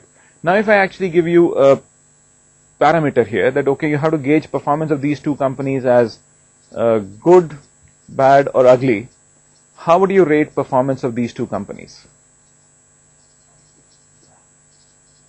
Maruti good, Indian Airlines ugly.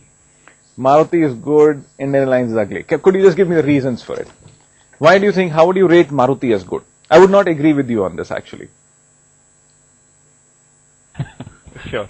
The today's morning news has also played a little bit of role in influencing Indian Airlines from bad to ugly. But anyway, okay, let's look at Maruti. Data may not be accurate, but the thoughts around it probably be. Maruti today market share of close to around 50 to 55%. Sustainable, sustainable. It says continue to be the market leader. Okay. I don't know the exact profit percentages, my colleague would know better, but let's say it has been considered, even in the space of operating up to 5 lakh rupee cars, it's considered a positive operating return company. Absolutely. It continues to lead in customer satisfaction, therefore it continues to retain its market share. Okay, so you're saying... Go ahead, It continues to bring products into the market, and, keep that product excitement on. But all this is again measured in its fact of sales growth, profit and profit growth. Yes. Plus, it's on a balance sheet level, it's a cash positive company, will need no bailout, can fund its own expansion, blah, blah. Okay. And what about Indian Airlines? Why do you love Indian Airlines? It seems that you love Indian Airlines to the greatest possible extent. Well, I think, personally, when I look at product, they have the same aircraft, they have, if they maintain, they probably have better aircraft. So, they fly a passenger from A to B. So does Jet, so does many other airlines. They have a product. Now, I'm not going to go on safety and timeliness criteria, but as a company, they have significantly destroyed cash and value and taken decisions in the last 3 or 4 years or last 10 years to such an extent that they now need a bailout of 20,000 crores. Morning papers of 20,000 crores. Yes. So, a company in that mess, so probably nothing wrong with, their business, there are others operating in the business model which is challenging on the profit or loss side. So that's again, facing all. So I'm not just going to judge them on that, but the company is ugly today because it needs, what shall I say, a complete, let's say, death of the old and the start of the new. It may still remain a loss-making enterprise, just like Jet is or Kingfisher is. Because of the way industry structure is there, like the way the industry is functioning. Correct. The industry is functioning because of price, etc. That's my point on Indian Airlines. Okay, great. Because it just needs to die now. So you would rather say that Indian Airlines should close down than revive it? Oh, absolutely. Why not? Industry that I come from, General Motors, some great stuff they did in 60s, 70s, 80s, some poor stuff they continued doing and, somehow could not respond to change or whatever be the reason. And now they've decided to close down an old GM and, give birth to a new GM, giving them another lease of life. So whether Indian Airlines can move from ugly to bad or good, where they are today, it's very difficult for them to significantly change. And with those kind of financial pressures, I wonder, what can they do? So better, we let go of something bad. As I said, they have the aircraft, they have the routes, they've got the infrastructure, they have all the technologies needed. So all the all the basics are there. Great. Okay, sir. So what you're saying is, Maruti has performed consistently well. They've had a great market share of 50-55%. Indian Airlines on the same parameters, like low market share, pathetic performance, deeply into the red, probably no chance of getting into the black, and they probably have to really rediscover themselves as a company, redefine what they are, and they have to go through huge or massive change to really get out of the mess that they are actually in. But now if you really look at the parameters that we are really using here, there's some very interesting parameters like market share, and you talk about innovation and so on and so forth. This leads us to a very important point, that should we just gauge performance of a company on financial metrics, or should we actually gauge performance of companies beyond that? Because there are going to be certain set of indications which are going to come before the financial thing happens. In terms of like how you're really looking at the market per se, how you're really looking at how the market is changing, and so on and so forth. Because if you realize it quite late, by that time you're anyways dead. Something like what has happened to Indian Airlines. They have been a company which has responded so late to change, so late to the kind of opportunities that were existing in the market that they're nearly dead. So is financial measure the only criteria, or we have to look at something else as well? And another thing, if you really look at the financial criteria, I have a base level issue with the financial criteria. The base level issue with the financial criteria is that it can be very, very static in nature. It is not something which is dynamic in nature. Static from a point of view that, of course, if I talk about earnings per share, if I talk about cash flow statements, if I talk about balance sheet analysis, it is something which is deeply embedded in the past. And when you are talking about something which is deeply embedded in the past, you're not really talking about how future is going to be gauged and looked at. Because if you really look at strategy is not only about the past. Of course, strategy is about continuity, but we have to look at how things are really going to be in the future. It's about survival of organizations. It's about continuing to be in good health. So this leads us to a very important question there in terms of, say, if you talk about the Fortune 500 list, what has happened or what kind of companies have been on the Fortune 500 list in the last 100 years? I think there's just about 4 companies on that list, and from the list that was there in 1950s. So that means like there is something which is grave that is actually happening. So probably the financial criteria is not the right criteria to really measure. We have to look at something else. What do you think that something else should be, Rajiv? Can only rumble thoughts, specifics cannot articulate, but your point's absolutely right. That having said this, I would just say that in the startup phase or in the initial phase of a company, the financial criteria cannot be the criteria because the company doesn't have a past. The company is just starting, so the criteria of judging performance or let's say judging performance, etc., has to be a lot more other than financial. Okay. But for a company that has been in business, we can't overrule financial criteria Absolutely. as a reflection of how well they are doing with everything else. So, as regards what else we should be looking at, there's a whole set of lists, on the market side, on the cost side, nowadays on more the innovation, and again, we'll have to look at each company and say what is relevant to that in that business. Is this a business model where the cost is only relevant? So then we should look at those criteria. Very interesting. Very interesting. Intel, yeah. Okay. I'll leave you. Intel's, yeah. Sorry. Sorry. Go ahead. You wanted to say something on Intel. Like, as we reflected on the beer case, it looked like economies of scale, etc., and branding was more important. So, time we look at performance of companies in that sector, we'll sell side. It was the continuous trying new things, of looking at new frontiers, of forecasting, where things are going to. I lost you. But Rajiv. again, these are just rumbling thoughts. Great. I think these are some very important points. I'll come back to you, Rajiv. I'll let me just see what some others have to say on this. Murali.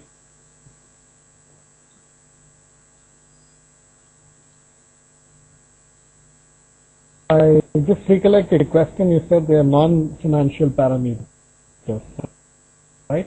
Yeah. What could be the way of really gauging it? Performance of an organization. Say if I really talk about, I'll throw a gauntlet here. Actually, I'll throw a very different point of view. Yeah. If you talk about two great, there are a lot of people who believe that Wipro is great, Infosys is great, and of course there used to be a thing called Satyam, which used to be great till a short while back. But then I would rather say that these companies are not great at all, for a simple reason that the kind of contribution that they've made is absolutely negligible. How do you react to that?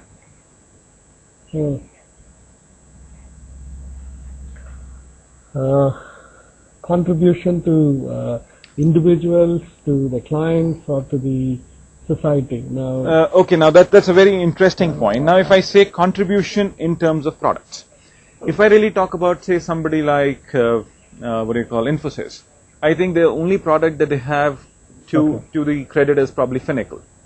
There's nothing fine. beyond it. Yeah, the reason for their existence is not necessarily from a product innovation, creation of a product, but a solution to a particular company or a back-end service to a particular company.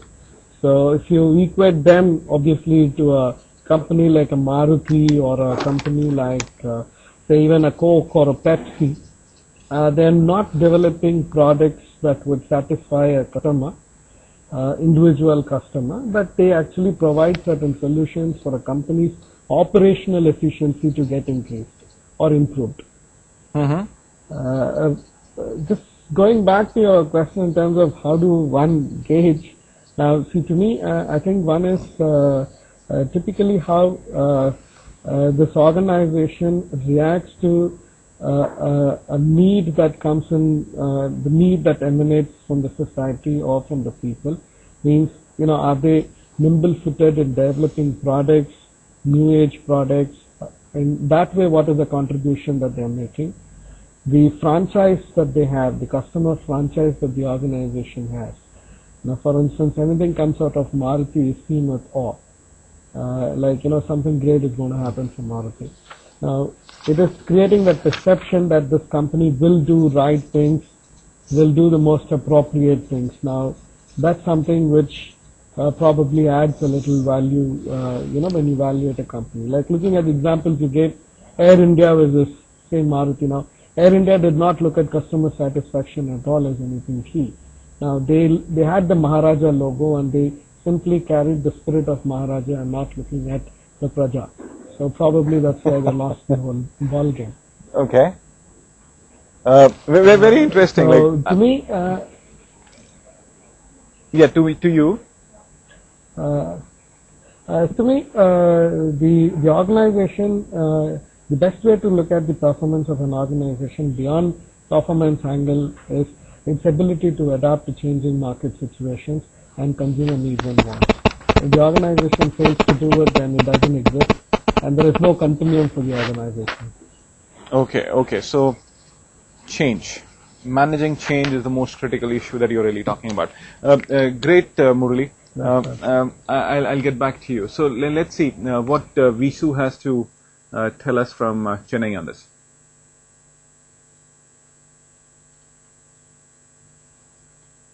Maybe decision which creating more value to the customer. Based on that, the value which they are creating to the customer, the performance has to be measured. So the value that they give to the customer. Okay. Let me ask you a question, Vishu, here. When I actually talk about, say, a company like Maruti, something like what Rajiv said, that Maruti is a company which is actually good, because that's the criteria we were saying, good, bad and ugly. He feels it's good. But from my point of view, if I really start looking at the history of Maruti, there seems to be something horribly wrong with that company, for one single reason. And that is that if you really look at, the history, 1989 when they actually launched the new Maruti 800, and they've not really done anything with that car for the last 20 years. They're selling the same car, and their CEO at one point in time, actually, if I'm not wrong, it was Mr. Khattar who said, we are going to sell Maruti till the time 800 is, till the time we can sell it. It is a very, very product-centric view. As long as I'm able to sell the product, I'm going to sell it. It's not something which is a customer-centric view. So how do you react to this one? In fact, if you really look at another product that they had, something called as a Wagon R, that was something which was exceptionally late in the market, and by that time there was a new player, new kid of the block called Hyundai, which had entered the market and made huge inroads into that market. They were actually controlling close to about 80% of the market share, and they just lost so much of market share, and they actually got down to about low 40s, at one point in time. Of course, they've regained that market share over a period of time, but they lost huge levels of opportunities. How do you react to this? So Hyundai really understood the customer requirements. Based on that, they came up with the product and they satisfied the customer and they created more value to the customer. In fact, if you really talk about the Hyundai thing, Suzuki for that matter had actually the tall boy design car in the market already, that is the WagonR, and it was one of the largest selling models in Japan at that point in time, and they did not launch it. It took them good number of years to actually come into the market. So that means they lost a huge market opportunity somewhere. What do you think about this? How would you rate Maruti in light of this information? Maruti would have missed to understand the customer requirements. Okay. So one is like customer requirements, changing customer needs. Let's see, like Siddharth's from Maruti, and I would really want to know what Siddharth has to say on this, and how would Siddharth react to my question on performance. Yes, Siddharth, could you share some of your views on Maruti and Maruti's performance and how they really looked at the opportunities that existed? What about their product, where they are not really changing the product to a great extent? They're selling as the same old product, and as long as it gets, they're just going to give us the same product. So earlier, previously we don't have something called a life of a product, something.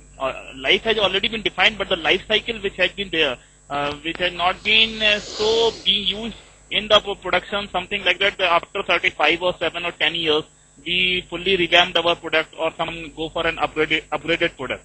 Like a Esteem which has been already been wiped off, or we have stopped production. So similarly for Baleno and partly for Gen. While the car which is the front end runner right now started also being in production up till date. So, the second part, which is the vendor consolidation. Earlier we have so many vendors which have been existed, so that by virtue of which either the cost has been the comparison between the cost between the two vendors to take place, as well as the availability and reach, those things are there. But after consolidation, we have find it out that there are few various features which are being better imbibed rather than earlier which were so. Like the follow-up with the vendors, availability, negotiations, and we have in Japan we have a Kaizen, continuous improvement phenomena, which we involve in a limited number of vendors or something like that. They upgrade in a better way because the capacity has been increased, the capacity enhanced, and they get something value management takes place. So this vendor consolidation, the product life cycle, the life of a product has been defined. New models which have been there, and we are entering into an LPG, CNG, alternate energy segments. There are few, as you have already said, Mr. Jagdish Khattar has inaugurated 4 or 5 business, Maruti Finance, Maruti Countrywide, Maruti Insurance, Maruti True Value, all those things were imbibed in the business, so that we have a total life in the product from the inception of the fuel, which we have Maruti Auto Card, after that in the production, after that in the business. And after that, there are other 2 features which have been taken place, insurance and finance, which had taken place. So we have entered into an era where all the features, all the points where the customer has been interacted. So these parts have been taken care. Okay. I think these 3-4 things which have taken in the Maruti had brought a major change. Okay. And right now we are going for a casting or some other, the value-added services, which is the earlier it was something around 60-40. The 60% value addition takes place by the at the vendor end, but now it has become more than 60% because the casting plant which comes into it in our category, or the engine which initially which were there from the Suzuki, which comes in directly from the YouTube for new models. Localization of components has reduced the extra cost impacts. Those were the key features. Sure. Outsourcing of our few parts, like the sub-assembly, which we are earlier, which have with us Great. has been given to some of them who have a core competency for those parts. Okay, These sure. are the key features which I Sure. So Siddharth, if you really look at it, what you're telling me is like something like what they've done in terms of the strategy and so on and so forth. But then we are missing one very critical point here, and that is the window of missed opportunity for this company. Because if you really look at this company, we have looked for the balanced scorecard, and we have interacted from the people to the last the chain to the financial performance. Okay. We have suppose the people which are available in our shops, we have trained them. They are being committed to do so. After that, the processes which are being imbibed in us, are they capable, or there have some improvements have taken place. After that, we have taken the customers, the market customers. Okay. Whether Sure. they are being satisfied or not, JD Power surveys. After that, it is the financial performance. Sure. I'll get back to you. I'll get back to you, Siddharth, on this. In fact, we have some very many people here who have interesting sets of points to say. In fact, we have Amit who has something to say about Maruti and says like Maruti lacks vision. Okay, yes, Amit. Yeah.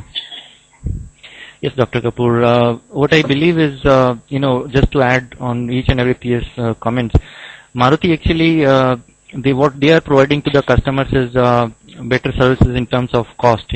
If we talk about customers 1 or 2 decades ago, they basically focus on what's the mileage of my car basically, instead of services or different models. Once we started finding different models in the market, then we see, okay, like Maruti also has come into it. So basically it's like window which is already closed, and Maruti could not visualize that. So this is the point, like they actually lack vision, first point. And what basically gives a competitive edge to the company or any corporate would be something like we call as differentiation. If you can provide something which is different from other company, some other different service or some other facility which is better than its competitors, so this will give a competitive edge to your output or productivity or your customers. What they are looking for. So differentiation and cost appreciation or cost leadership, what we call, like if you are providing your customers something which is better in terms of cost and in terms of quality, then certainly the product would be appreciated. And just to add on Siddharth's point as well, like we are discussing on Infosys and the market leaders. Infosys certainly has done well in terms of providing job opportunities and doing market research and having a better reputation, but they actually are providing services to our US counterparts. We basically are using their products. We are using Windows, we are using any sort of like Google or mouse, whatever hardware or Intel, but we are actually providing them services instead of launching our own service or product in the market. So just to add this thing. Okay. Great points here, Amit. I'll get back to you again. So let me just take a few views from Pratabi Raman and some more people, and then I'll actually share some of my views on this. Yes, Pratabi Raman. Hello. Yes, Pat. I'm audible? Absolutely. Great. Yeah, I think, fine. Now the point is, I think we are missing one major link. I think performance. How do we treat a performance for the companies who have just come into the country? Supposing there was a history like Maruti or Indian Airlines, fine, good enough. We can talk of financial performance. But a company which has just stayed in throughput for about a year or two at the best, I think we should be more talking in terms of their relative market share, probably how they have been able to sustain in the market per se, and have they been customer centric, or have their products been in tune with the type of category they are. For example, deodorants per se in the FMCG market is close to around 500-600 crore of business. Now, how many of the companies have actually set into it? Are there new companies? Are there existing companies? And how would you measure performance of an existing company who has just set into the country about 6 months, 8 months, 9 months, and they have also grown month on month? They have also grown. So something which which I also want to bring out here is it is not sheer financial performance, but it could be something very intrinsic to the organization, very intrinsic. It could be as good or as bad as distribution, as good or as bad as the product per se, and as good as how it is delivered into the market space. Perhaps it is more of that which is the softer skill, and that would largely take into the financials, because there would be a lot of companies who would also not get into the IPOs of the world. So if they have their own money, so we don't even talk about EPS. So I think that's my viewpoint. Very powerful. Apart from the financial. Very powerful, Padabhiram. I think I wouldn't have really agreed with somebody more on this. So we have to look at something beyond the financial numbers. We have to look at the opportunity indexes. We have to see like how they performed in relative market shares, how they've grown year on year or month on month, and so on and so forth. I think the biggest point here is that when you actually talk about financial performance, that's a very limited way of looking at performance. We have to start looking at much more powerful things beyond this. Something like what Divakar has said. He sent me a very interesting point, like the softer aspects of organizations. And in fact, there is a lot of study that is actually happening, like whether companies are great places to work or not, whether they actually provide the right milieu in terms of whether you could actually enjoy working in those companies. Something like Google, if you look at it, like Google is one of the greatest places to actually work, and everybody wants to work there. There seems to be a huge affinity for people to actually work there. A great point, Padabhiraman. So I'll talk to Suresh. Suresh had wanted to say something. Yes, Suresh.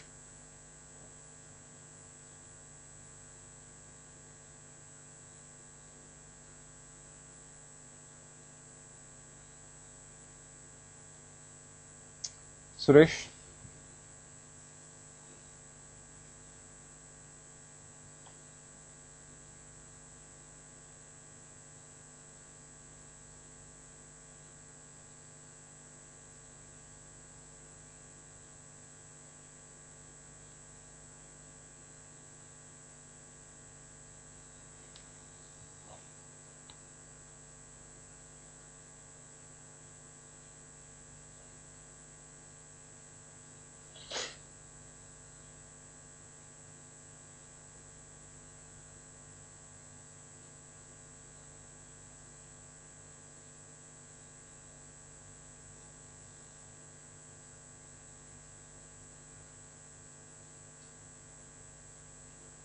Wow.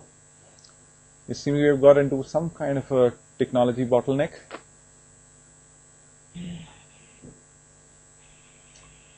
Okay, Meena, we are on again. Yes, Meena, do you have any ideas on like performance? Any ideas? Yeah, beyond the financial, the obvious financial parameters, some of them could be the brand value and the brand recall of a particular of the company. I mean, how what is the public perception about the company and the product, and in the market. And the second will be the customers. How happy are the customers? The customer perception, customer satisfaction. That is the second aspect. So how do you rate? How do you rate Indian Airlines here? Indian Airlines is so nice. In fact, I think there is no airline in the country which provides better service. There is no airline in the country which provides grandmotherly affection on the flights. It's absolutely fantastic. And the second thing is, in terms of say on an Indian Airlines flight, there is no other airline in the world which would, wherein the air hostess would actually tell you, if you ask for the water second time, I'm actually going to throw you out of the window at 35,000 feet. Exceptional. Nobody actually does that. So how do you say that? That's customer satisfaction for you. They know how to keep you shut and not ask for something like unreasonable, like another glass of water in the flight. You're not supposed to carry that much. Yes. So obviously, I'm not saying Indian Airlines is the best. Okay. Very interesting. So but then, yes. Their flights are never on time. Perfect. So let's take the thing forward. We have to close the session also, and we just left with very little time. We just left with about 15 minutes. Okay. Now, if you really look at the idea of performance, there are a few things that we need to actually look at. When you talk about performance. Performance is critically about, looking at performance has to be looked at from two perspectives. And what are those two perspectives? One is that industrial organization model of above average returns, or there is something called the resource-based model. But now what's the difference between these two things? The industrial organization view to performance is that companies perform because of the opportunities that are present externally. And the other one is the resource-based view to the firm, which says that performance of a company is dependent on the internal factors and the internal things that they do. So if you really look at the resource-based model, that is where we actually look at the things like return on capital and so on and so forth. That this is where the financial measures actually happen. But now, if you really look at it, both these schools of thought are important and they cannot be actually looked at in silos. So if I say resource-based view, that's not a complete view to the thing. And when you talk about industrial organization view, it's not the complete view to the thing. Very simply put, if I actually give you a balance sheet for airline industry for a period from say 2000 till 2005, you would have actually noticed, and it's just a balance sheet, just the financial statements. I'm not really giving you all the other information and whatever. I'm not giving you the printed material. Typically, you would have said, okay, now there is this company which was doing so well in 2000, and suddenly this industry starts doing so bad, and you would say, please, let's not invest in this company, or there's something horribly wrong, and so on and so forth. You've actually missed a very critical point, and that critical point is that there was something called as 9/11 that actually happened. So that external realities have to be looked at in some way or the other. Financial things do not actually tell me about those external realities. So this is where industrial organization view comes in. That we have to look at the external realities. And how do we actually look at those external realities? In fact, if you really look at, say, moving beyond, like I'll come back to the previous point on external realities, but then industrial organization view is that firm's performance is determined by range of industry properties.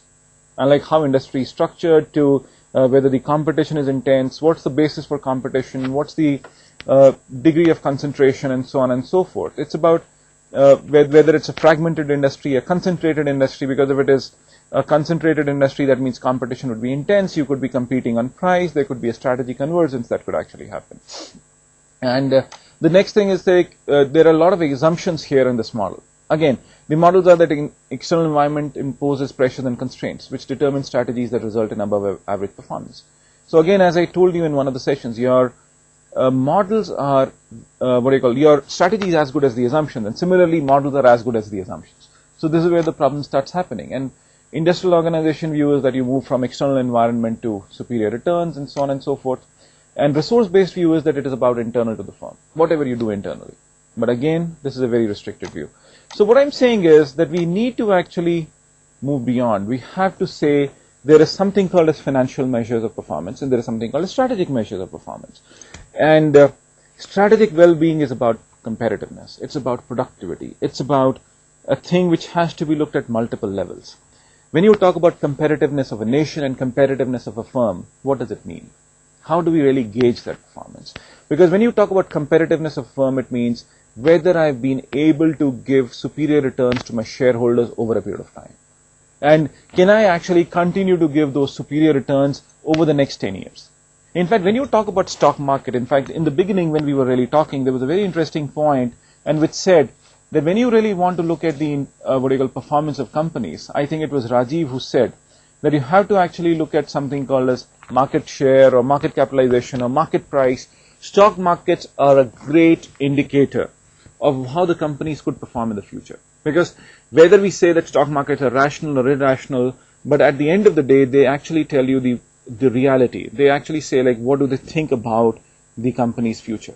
In fact, when you talk about the budget itself, like, why does the stock market go up or down? It's a simple reflection of how do they really look at the performance of a country unfolding in the future because of the set of decisions that are being taken. Similarly, when you talk about organizations, their stock price indices actually reflect the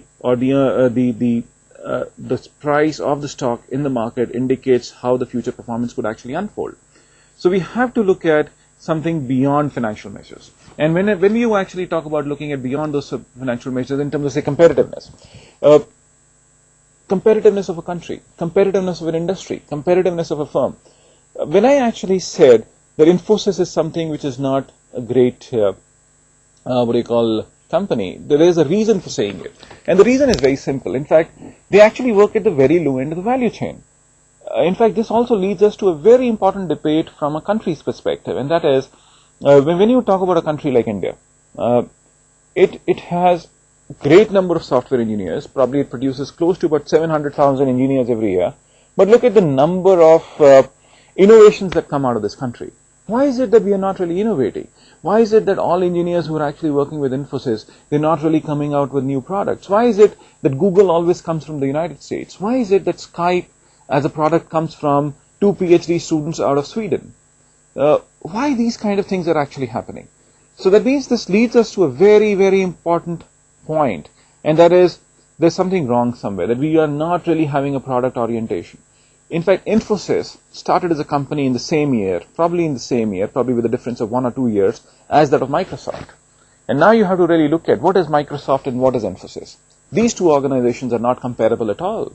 Microsoft somehow or the other rules the roost in the IT space in the world. They are the creators in the industry, and of course there is a challenge from Google for that matter. But at the end of the day, it is Microsoft which has done exceptional things in the industry. It's not Infosys. So when you talk about Infosys is about at the low end of the value chain. Of course they have performance and whatever, like it's about productivity of their employees. In fact, when you talk about productivity of an Infosys employee vis-a-vis, or an Indian software engineer vis-a-vis the productivity of a software engineer in Israel, you would find that there are stark differences. In fact, the productivity of an Israeli software engineer is exactly 10 times higher, or in fact 12 times higher than the productivity of a software engineer in India. And why does it happen? Because like the way the industry is actually unfolding, the kind of products that these companies are making. In fact, if you really look at the whole idea of this software companies in Israel, they make the most superior solutions. In fact, like Israeli software companies have really moved into the telecom domain in a very quick way, in terms of like say telecom software and so on and so forth, and that has not really happened in India. Even if that has happened, it has not been something which is significant or which is something which is notable. Of course, I'm not saying that you'll not have good companies or companies who are working at the high end of the value chain, but the companies which we are actually regarding as superior companies, they cannot be regarded as superior companies at the world scale. They're superior relative to what we are. In fact, when you talk about a company like say Indian Airlines, which has given abysmal sets of results, it's one of the most inefficient airlines in the world. If I get my statistics right, they are the most inefficient because they have close to about 600 people per aircraft managing the show. In fact, 600 is, in fact, like the statistic that Indian Airlines says is that they have 300 people per aircraft, but most of the time their aircrafts are down or they're not really working. Half of their fleet is never working. So that actually takes it to 600 people per aircraft. And in fact, if you really talk about the most efficient airline in the world, that is Singapore Airlines, that has about 90 people per aircraft managing the show. And now if you really look at this very important issue, a lot of people could say that Indian Airlines is not doing well because there is a lot of interference from the government, it's a public sector enterprise, or it could be because there is a social reason or a social thing to it, because there is a social cause behind this.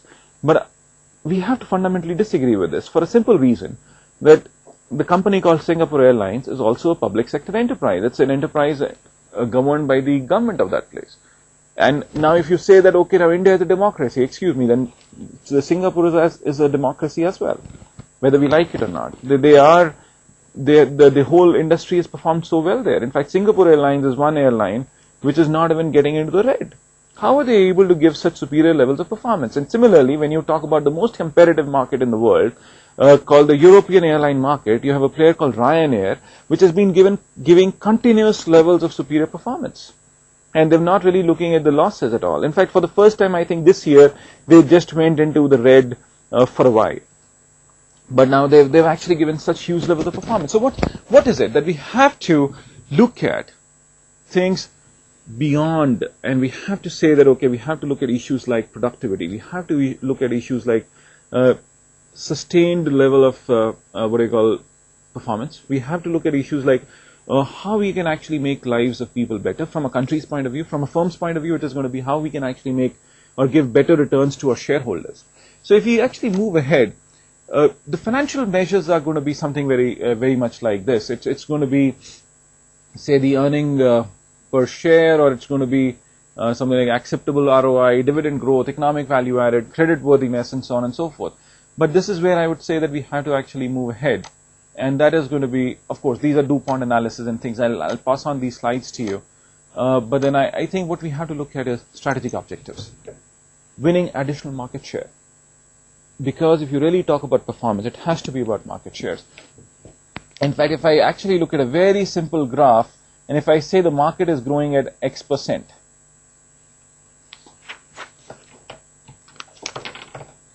if you really look at it, if I say that market is growing at X%, then how would you actually look at, say, somebody who's growing at X minus Y% and somebody who's growing at X plus Y%?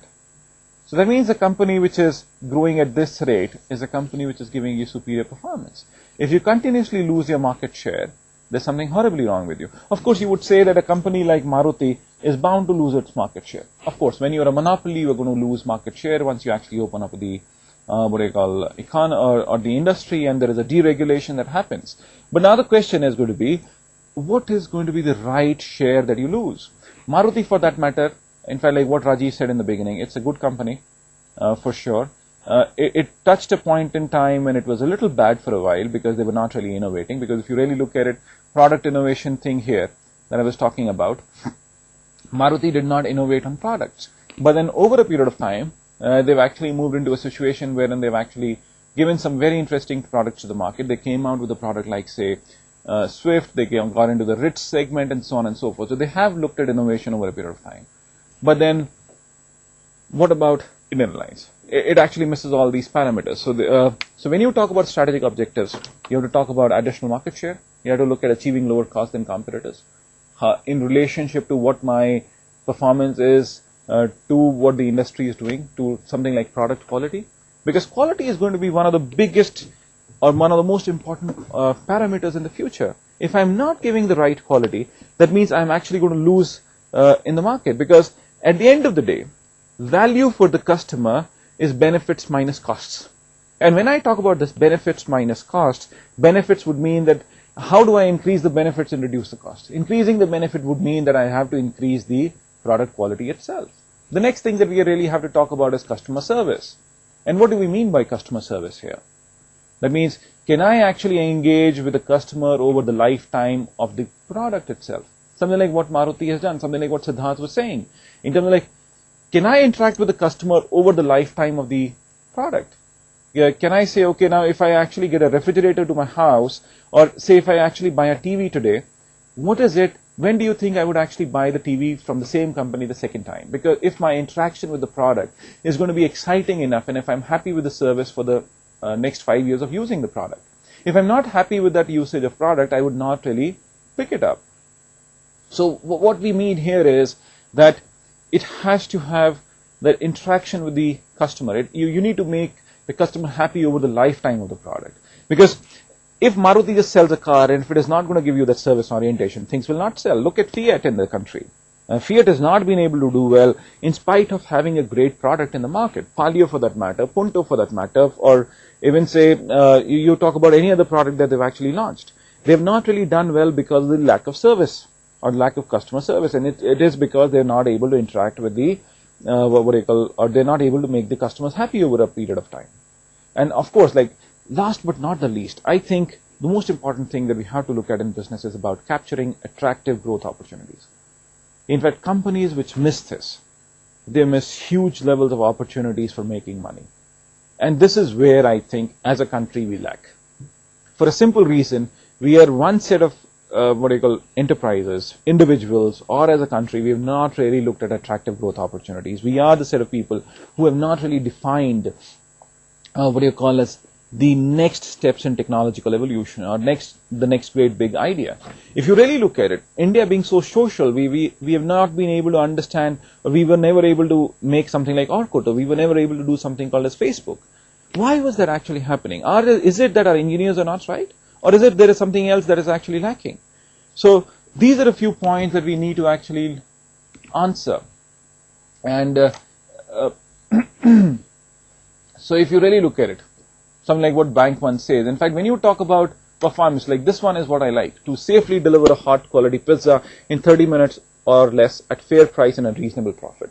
And this is what performance is all about in an enterprise. If they do not give it to you on time, they would actually say, we are not going to charge money from you. They actually give you a huge discount. In fact, there is a marble company in the world which says that if you do not like the marble, once it has actually been fitted into your house, we'll take it back even if you don't like it, because it's a huge bloody loss for them. The marble will actually break. Even then they say that. So this is what performance is all about. This is what you should guarantee to your customer. In fact, any product in the world or any kind of a product, it's about like, if you are not able to keep the customer happy, you should be in a position to give it back to him or give the money back to him. So look at Reader's Digest. If you don't like the issue, you'll actually get the money back. Nobody else does it in the market. They're sure about the product. They're sure about the product quality. They know that the interaction that they're actually going to have with the customer is exceptionally powerful. So when we talk about performance, it's about superior performance. It's about something like this. If you really look at it, this is what we have to look at. Can I actually give sustained high performance to the customer, to the shareholders? In fact, when you talk about something like Anheuser-Busch very clearly falls into this category. It gave you sustained high performance. The business performance was good. They actually give you sustained high performance at about 14%. And of course, there were other players which were steady, moderate performance, but not something exceptional. And they were just about 4% return and so on and so forth. Of course, there were chronic underperformance who actually lost into the market. And if you really look at it, most of the enterprises would actually fit into the bill here. So what I'm trying to say here is that sustained high performance are about attractive industries. They define position without harming industry structure. They do not actually screw up the industry by saying that we are going to compete on price. We are actually going to do something very nasty, which is going to take the industry down the drain. And of course, they actually look at getting more value. In fact, something like what Siddharth was saying in the beginning, when you talk about profits is equal to sales minus costs. This is one of the most strategic equations in the world. In fact, the most strategic thing about sales minus cost thing is, excuse me.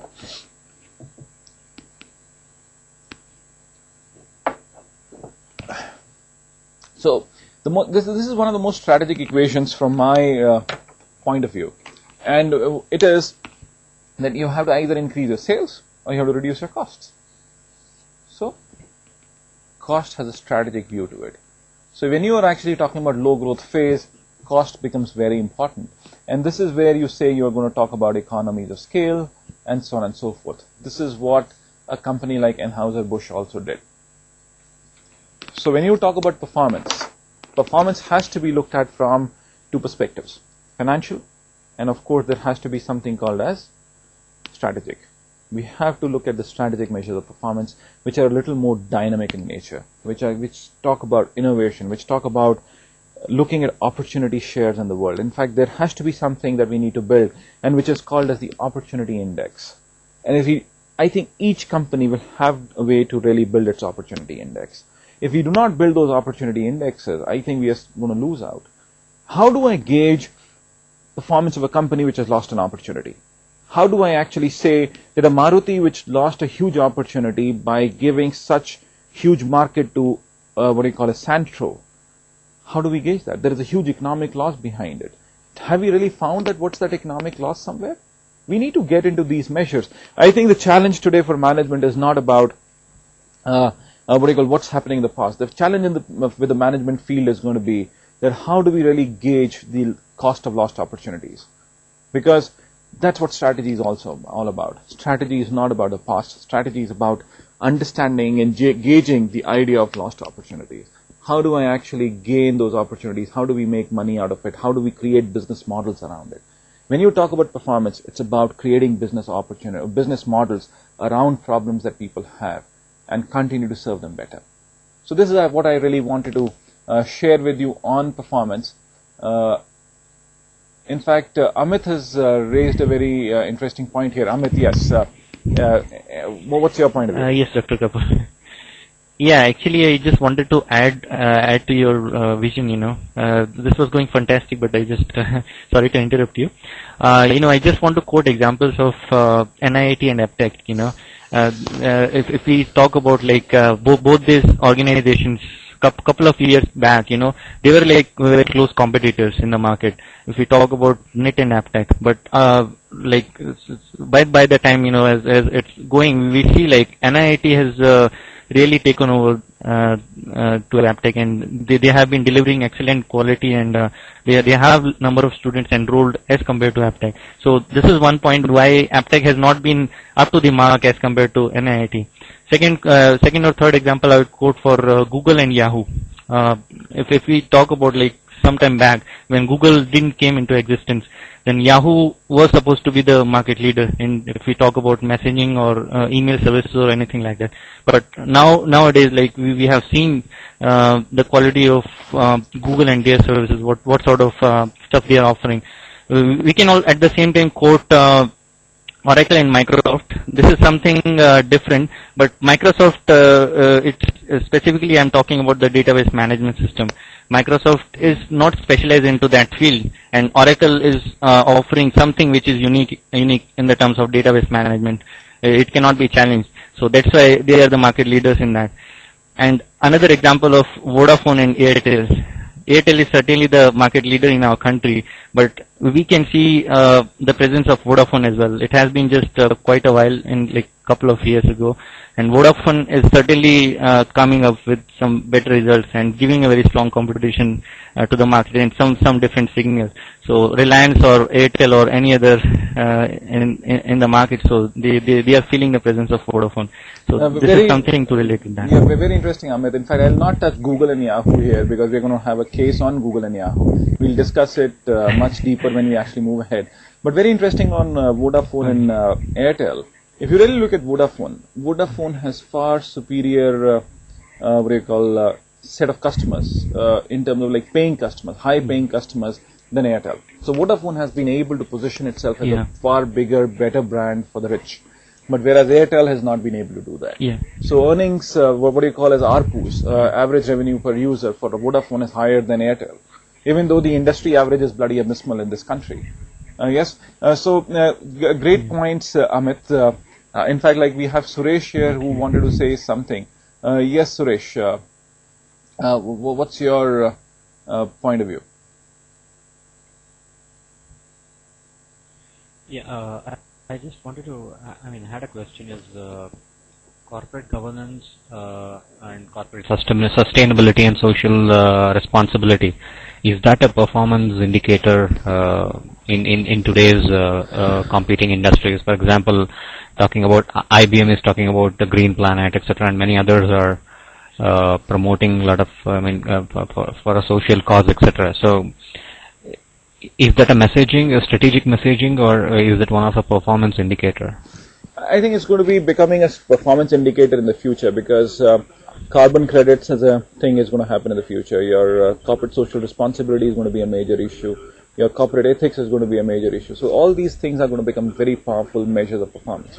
In fact, like if you really look at it, corporate governance as a tool for creating competitive advantage, building green as a tool for competitive advantage. These are the things which are really being talked today in the thing. In fact, if you really look at it, there are various enterprises which are looking at creating unique business models around being green. In fact, BP for that matter, which is British Petroleum, they're actually looking at creating a business model around being green and creating competitive advantage of it.